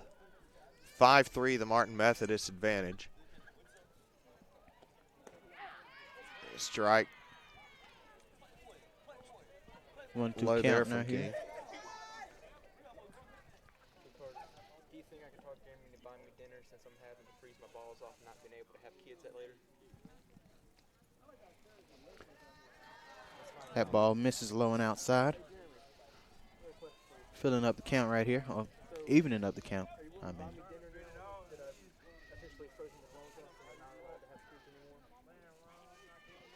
Two delivery coming here from King.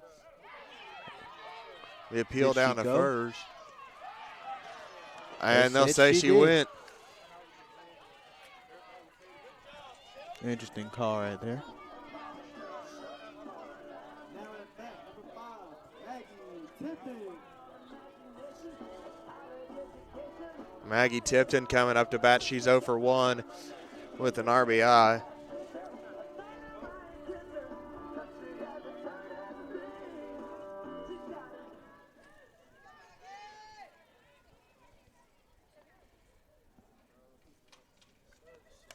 That one popped up into center field. Ward gets underneath, makes the grab.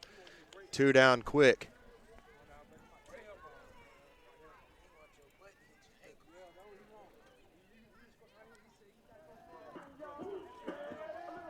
King got a quick 2 outs right here. She's looking for that third one. Tara Evans trying to see if she can keep this inning going a little bit longer. Ammons watches first pitch by for a ball.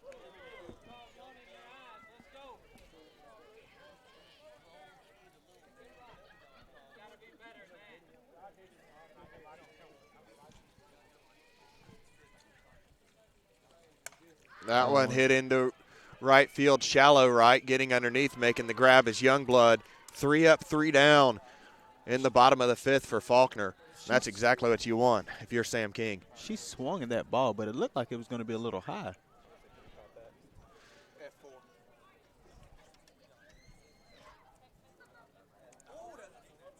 So we go to the 6th inning. Martin Methodist leading 5-3 here on the Faulkner Sports Network.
Hannah Ward comes up to bat Martin Methodist now with a 5-3 lead for 5 unearned runs come across in the top of the 5th.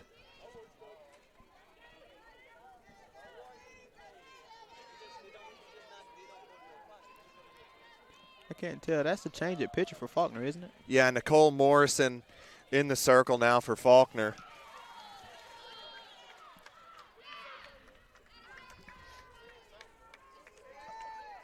Nicole Morrison has played in 1 game so far this season. ERA is at 0 with 2 strikeouts.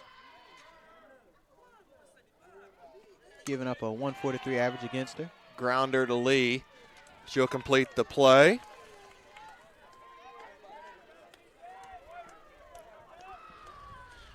And that will bring up number 5, Kirsten Luttrell, who had a fantastic diving grab out in right field earlier. Currently 2 Faulkner outfielders wearing jackets. Looks like Martin Methodist basketball teams out here cheering on their softball teams. That one fouled. Right over here towards our campus safety officer.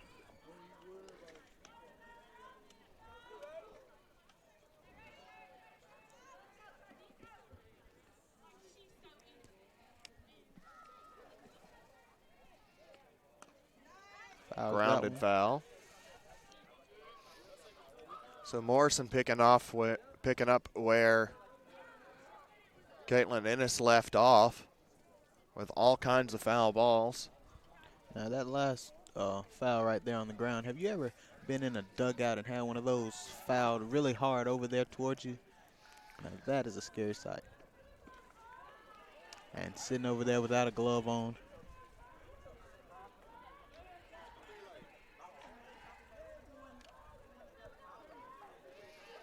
One-two count, Kirsten Luttrell. Fouled again. We haven't seen but a few fouls tonight, have we?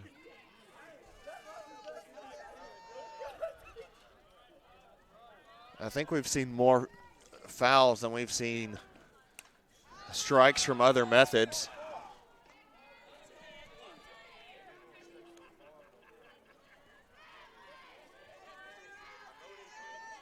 You said it, another one's fouled off over here towards the parking lot. 1-2 again. Hit into left field. Parker gets over there, but it'll drop fair. Nice hit from Kirsten Luttrell. She's been able to do a little bit of everything today. Martin Methodist basketball team's enjoying it.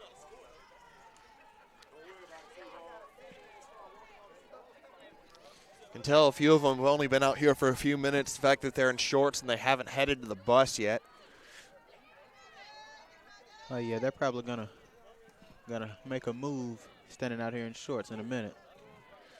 Ball high. And Courtney McFarland. McFarland has recorded a sack bunt each of her 2 times up today.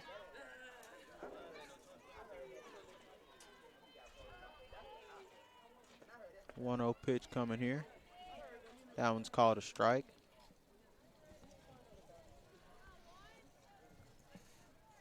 1-1 count here.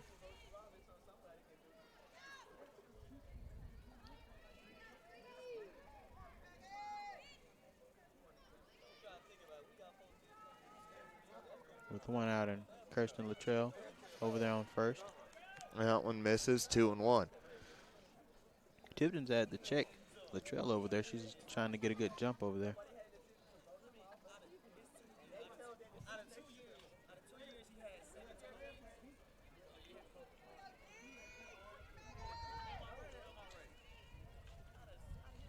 Morrison delivers. That one hit off the screws to Bennett. And wild throw from Kendall Bennett will advance her. It looked like she had a chance to catch that one in the air.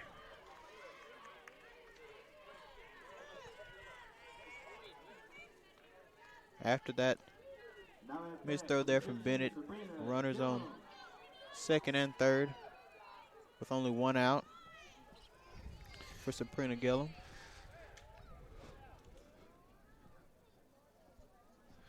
One out for Sabrina Gillum. Runners on second and third. And again, an error comes back to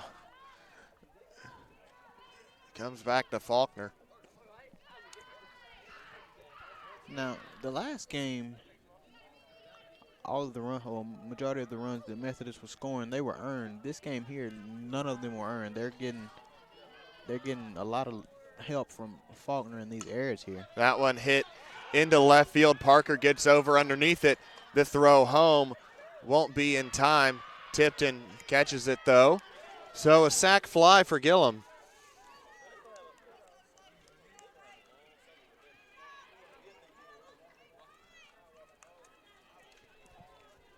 Tipton looks like her equipment was shaking a little bit after fielding that throw. So that's 2 down.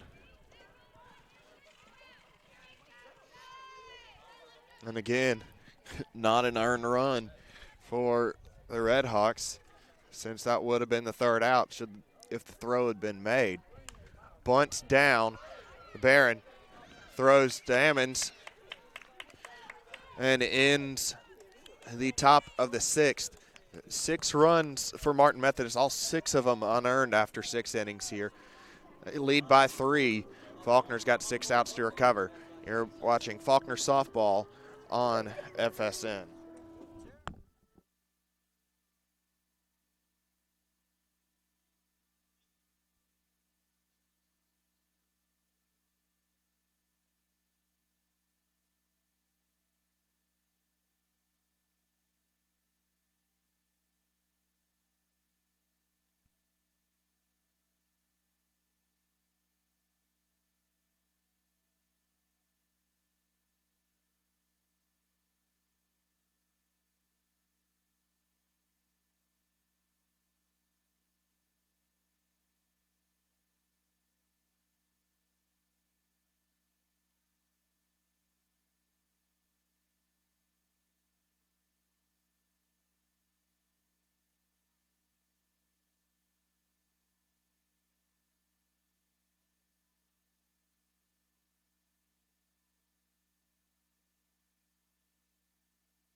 Katie Jolie comes up to bat. She's 0 for 1 with a walk.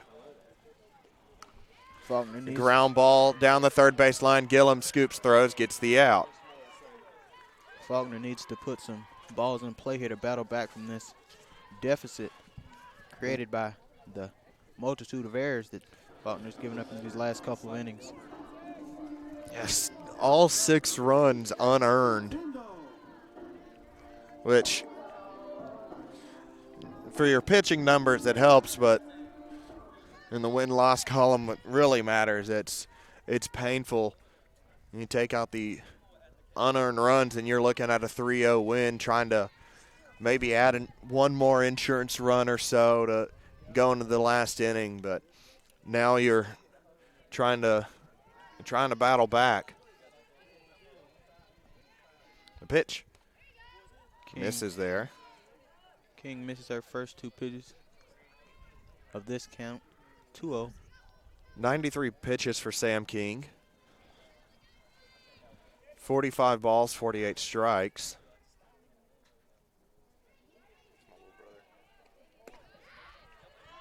That ball there misses as well. 3-0 count now. Yeah, King's been pretty even as far as the throwing balls and strikes. She struggled to find the strike zone earlier, but she's been coming more into it now. Misses that one. High and outside. Walks the runner. Yeah, Tyndall reaches on 4 straight balls. Bring up Shelby Burbage, 1 for 3 with a run and a stolen base.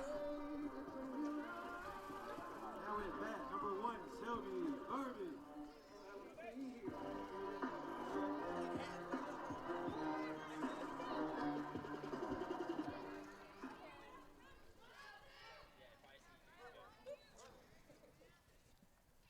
King up the middle. Cloven misplays it. Here, Faulkner benefiting from a error from Methodist after Cloven. Now at bat, number 14, Tyler. So the E6 on the misplayed grounder.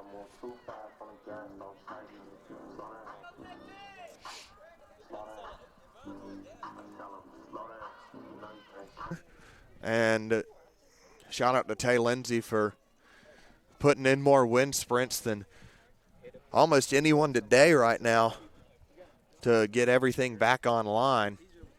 No, while we were offline, there was a big double over here from Faulkner scoring a run, bringing the score back to bringing the deficit, shrinking it for Faulkner, bringing the score to 4-6. Yeah, it was a really, really strong hit from Taylor Parker. And it looks like okay,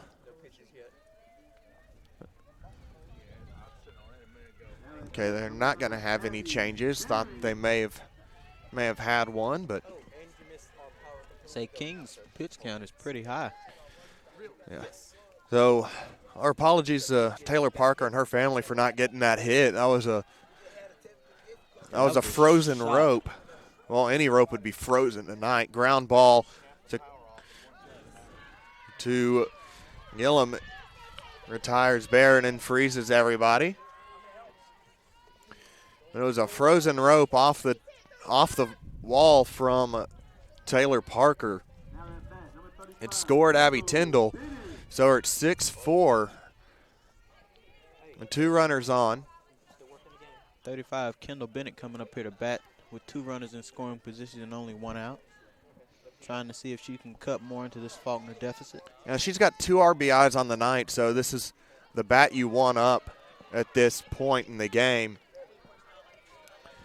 There's 2 outs, Parker on second, Burbage on first, or on third rather. You would expect, well, they're going to be going on contact. So Bennett can find the outfield. Strike called there. Nice outside edge pitch from Sam King. Could be looking at a tie ball game.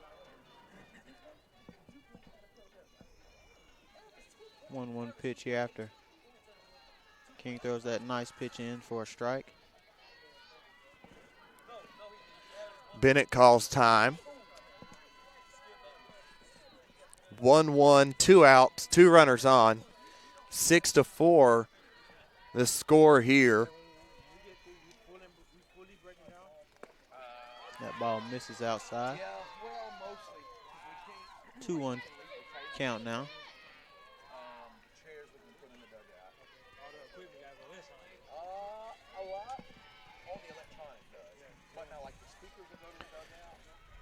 Two 2-1.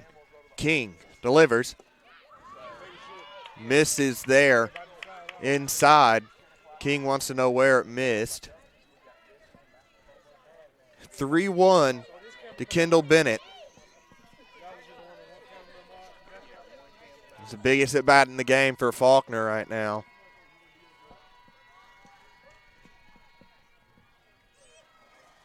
The pitch.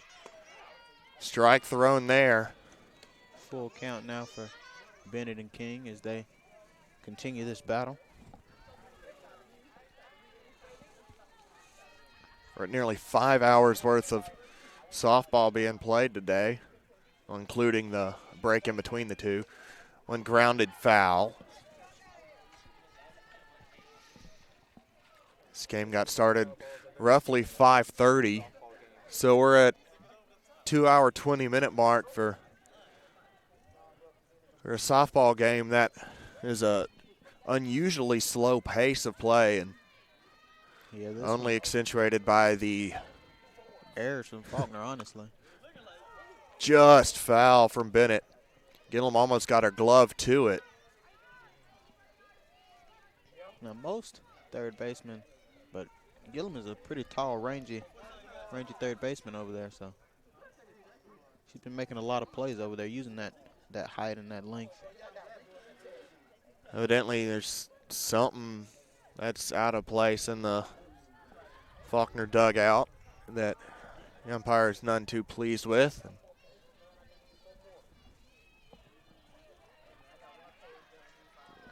Anyways, we're back to the action. Full count, 2 outs, 2 runners on. King delivers. Strike 3, runner up on the outside.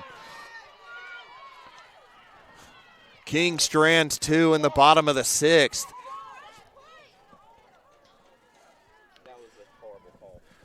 Faulkner gets 1 back. They trail by 2 after 6. You're watching Faulkner softball on the Faulkner Sports Network.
Seventh inning, Sam King starts off.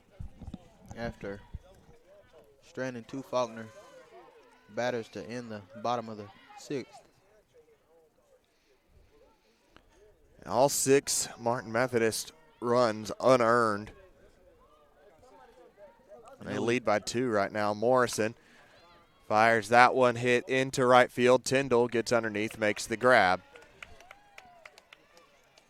It's damage control right now for Nicole Morrison.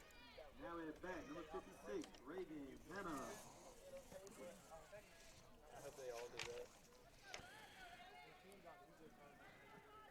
Morrison, a sophomore from Hueytown, Alabama. Hueytown. You've never heard of Hueytown. Her pitch misses low and outside. Good play from Tipton to block it. Reagan Hanna 0 for 2 with a walk on the day. First pitch, a strike there.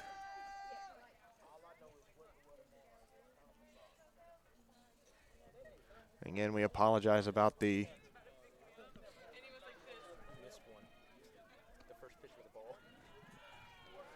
1-1 count now. We apologize about the power outage we had earlier. I apologize. That screen went black and heard nothing. Did we get the reason for that? What? Strike thrown there for Morrison, 2-2. I think it was likely we're having to run probably about 70 feet worth of extension cable just to bring power to our split off between the table you see up front and the table we are right next to the camera. Because there's only one working outlet we can access right now that's within a reasonable distance. And I think it came unplugged. That one fouled again. If I had $1 for every foul, I'd be a millionaire by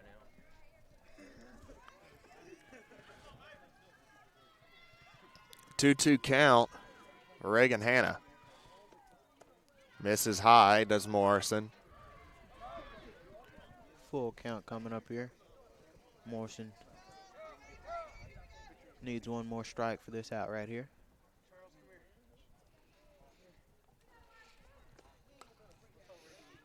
That one pulled foul.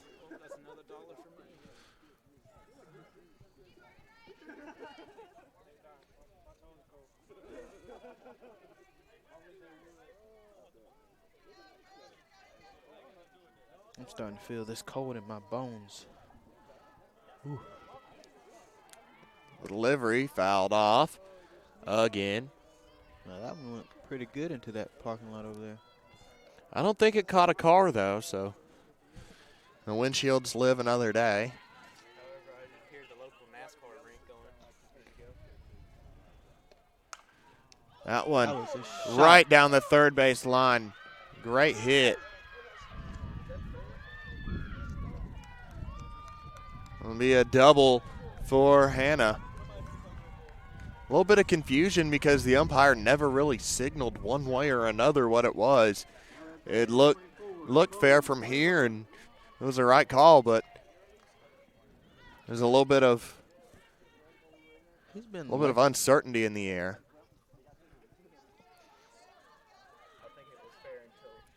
If we're going by basketball rules last night, since we didn't know what it was, then we're just going to say it didn't happen because that one missed.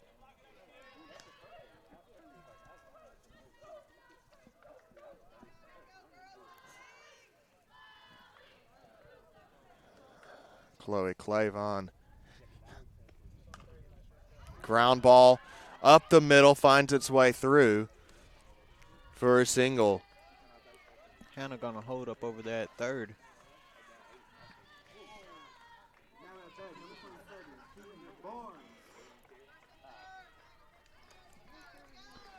Runners on the corners here for Barnes. If she tries to put one in play and add a security run, I guess you could call it, for Methodist. Keaton Barnes 0 for 3 on the day.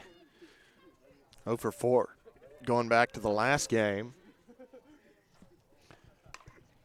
Great time for her first hit there. Martin Methodist will score their first earned run of the evening and expand their lead back to 3. Barnes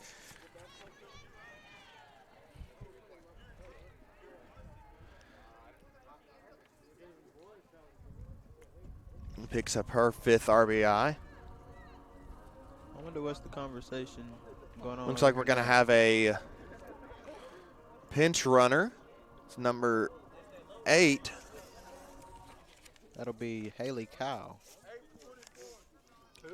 Haley Kyle. Repeat.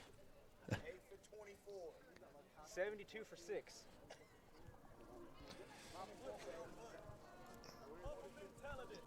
Kyle enters the game. She was the right fielder in the last contest.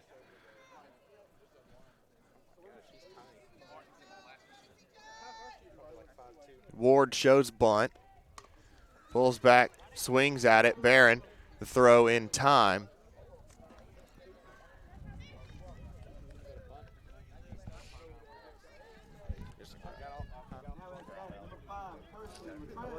Number 5, Kirsten Luttrell coming up to bat here. With runners on second and third.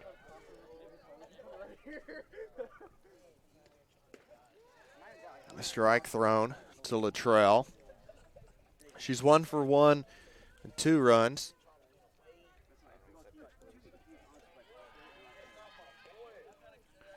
That one Gets past Tipton. And Martin Methodist scores again. Another unearned run.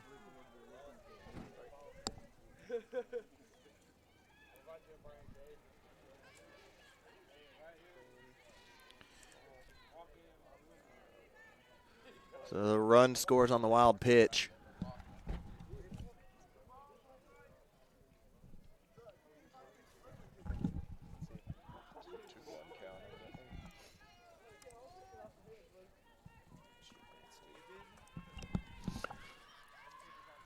Errors continuing to haunt Faulkner here.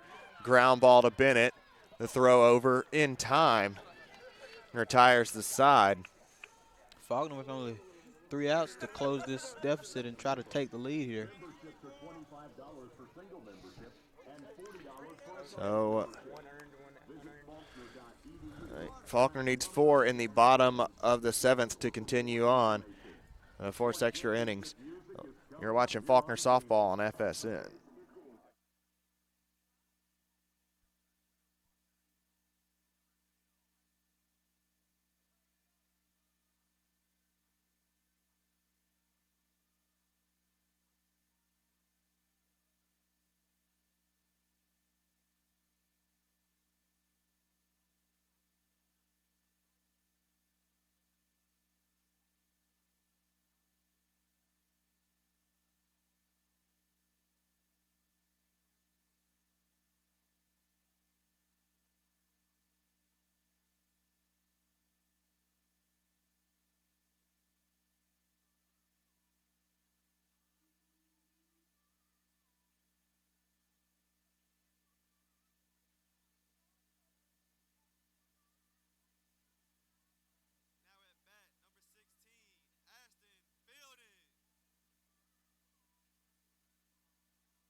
Faulkner has 3 outs to get 4 runs or more.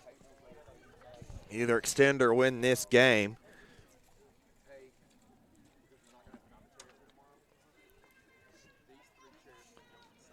Ashton Fielding coming up, leading off for Faulkner here. Yeah, Fielding, Tipton, Ammons, the ones due up. It'll be interesting to see if Hal Wynn puts a pinch hitter in at any point. Fielding 0 for 2 with a walk. She struck out twice. The pitch. Outside. Faulkner really needs to get some runners on here.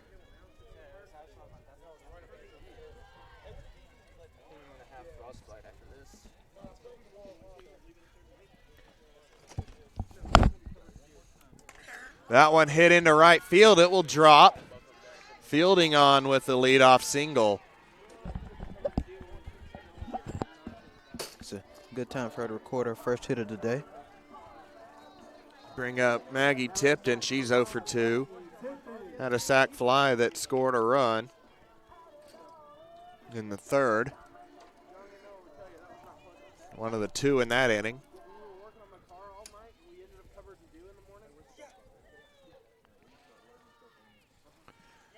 Faulkner trying to spark a rally. Strike thrown there. King 113 pitches so far.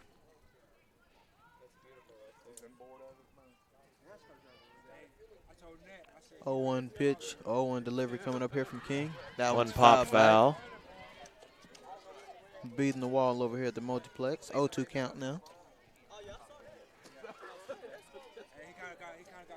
Yeah, that's right. 0-2 to Maggie Tipton.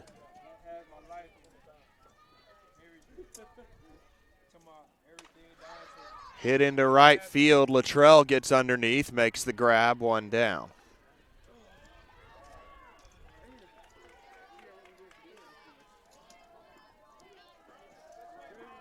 Bring up Tara Ammons.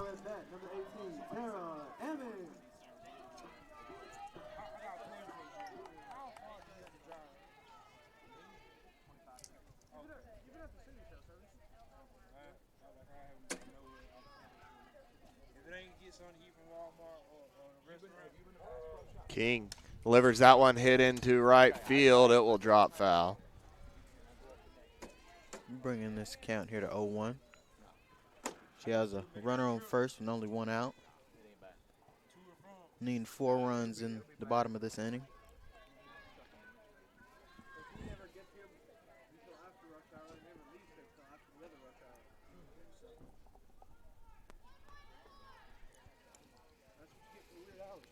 King delivers.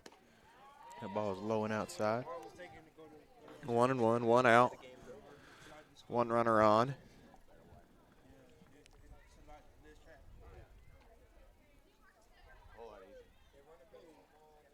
Stuck with King the whole game, and she's been getting it done for him. Yeah, 117 pitches for her. Ground ball, third base side. Gillum tries to turn 2, goes through the glove of Youngblood. Fielding caught in a little bit of a pickle, and she'll get on, and a throwing error from Hannah will bring Tara Ammons around. And one of the wildest sequences you'll ever see. It's really been the story. Faulkner scores sides. 2. Say it's been the story on both sides. Errors are scoring runs, and it's after those 2 throwing errors, Faulkner cuts that deficit down to only 2. Katie Jolie coming up to bat here. I wonder if they're thinking about making some changes, huddled up over there in the circle. Even though the error wasn't on the pitching.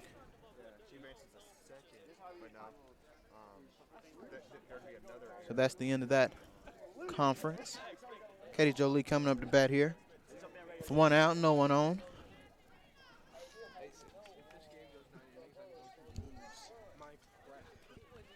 Katie Jolie comes up to bat. Following an E4 and an E3 that scored 2 runs.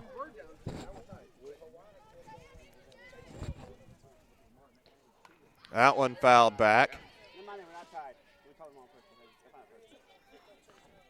So if you're keeping a scorecard at home, first of all, I understand. Second of all, why? It's a single to the infield. Fielding comes around and scores on the missed, or Fielding advances to second on the missed catch. And Ammons reaches home on Hannah's wild throw. So an E4 on the missed catch, E3 on the wild throw. 1-1 count to Katie Jolie here. Delivery looks like it's low. It's the bottom of the order for Faulkner right now. 8 and 9. 8 and 9 are due up. Well, it's not really what you were thinking about, but those 2 errors right there allowing Faulkner to get a couple runs. That's how Faulkner wanted to get this thing going, just to put something on the board to try to keep this game going. That one hit into left field. It will drop just foul. That was a good cut right there from Katie Joe. Just barely dropped foul.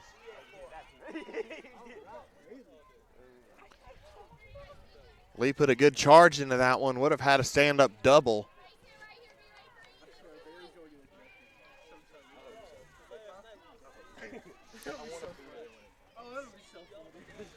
King delivers.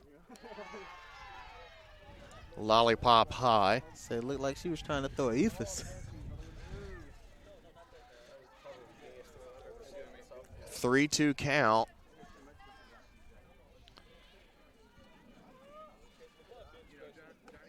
Strike 3, rung her up, got the low part of the zone. Great pitch from King.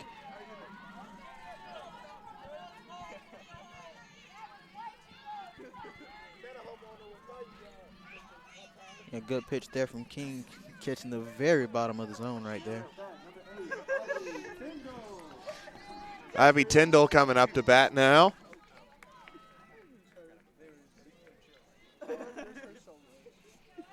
Two outs here for Faulkner, still looking for a couple more runs.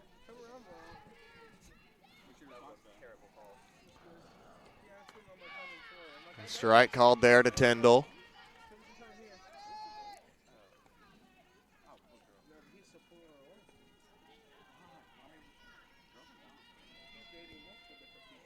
Oh, one pitch coming up here. King 125 pitches, now 126. Line straight at Gillum. And Martin Methodist takes the game. 8-6 the final score. Really frenetic final 3 innings. And after about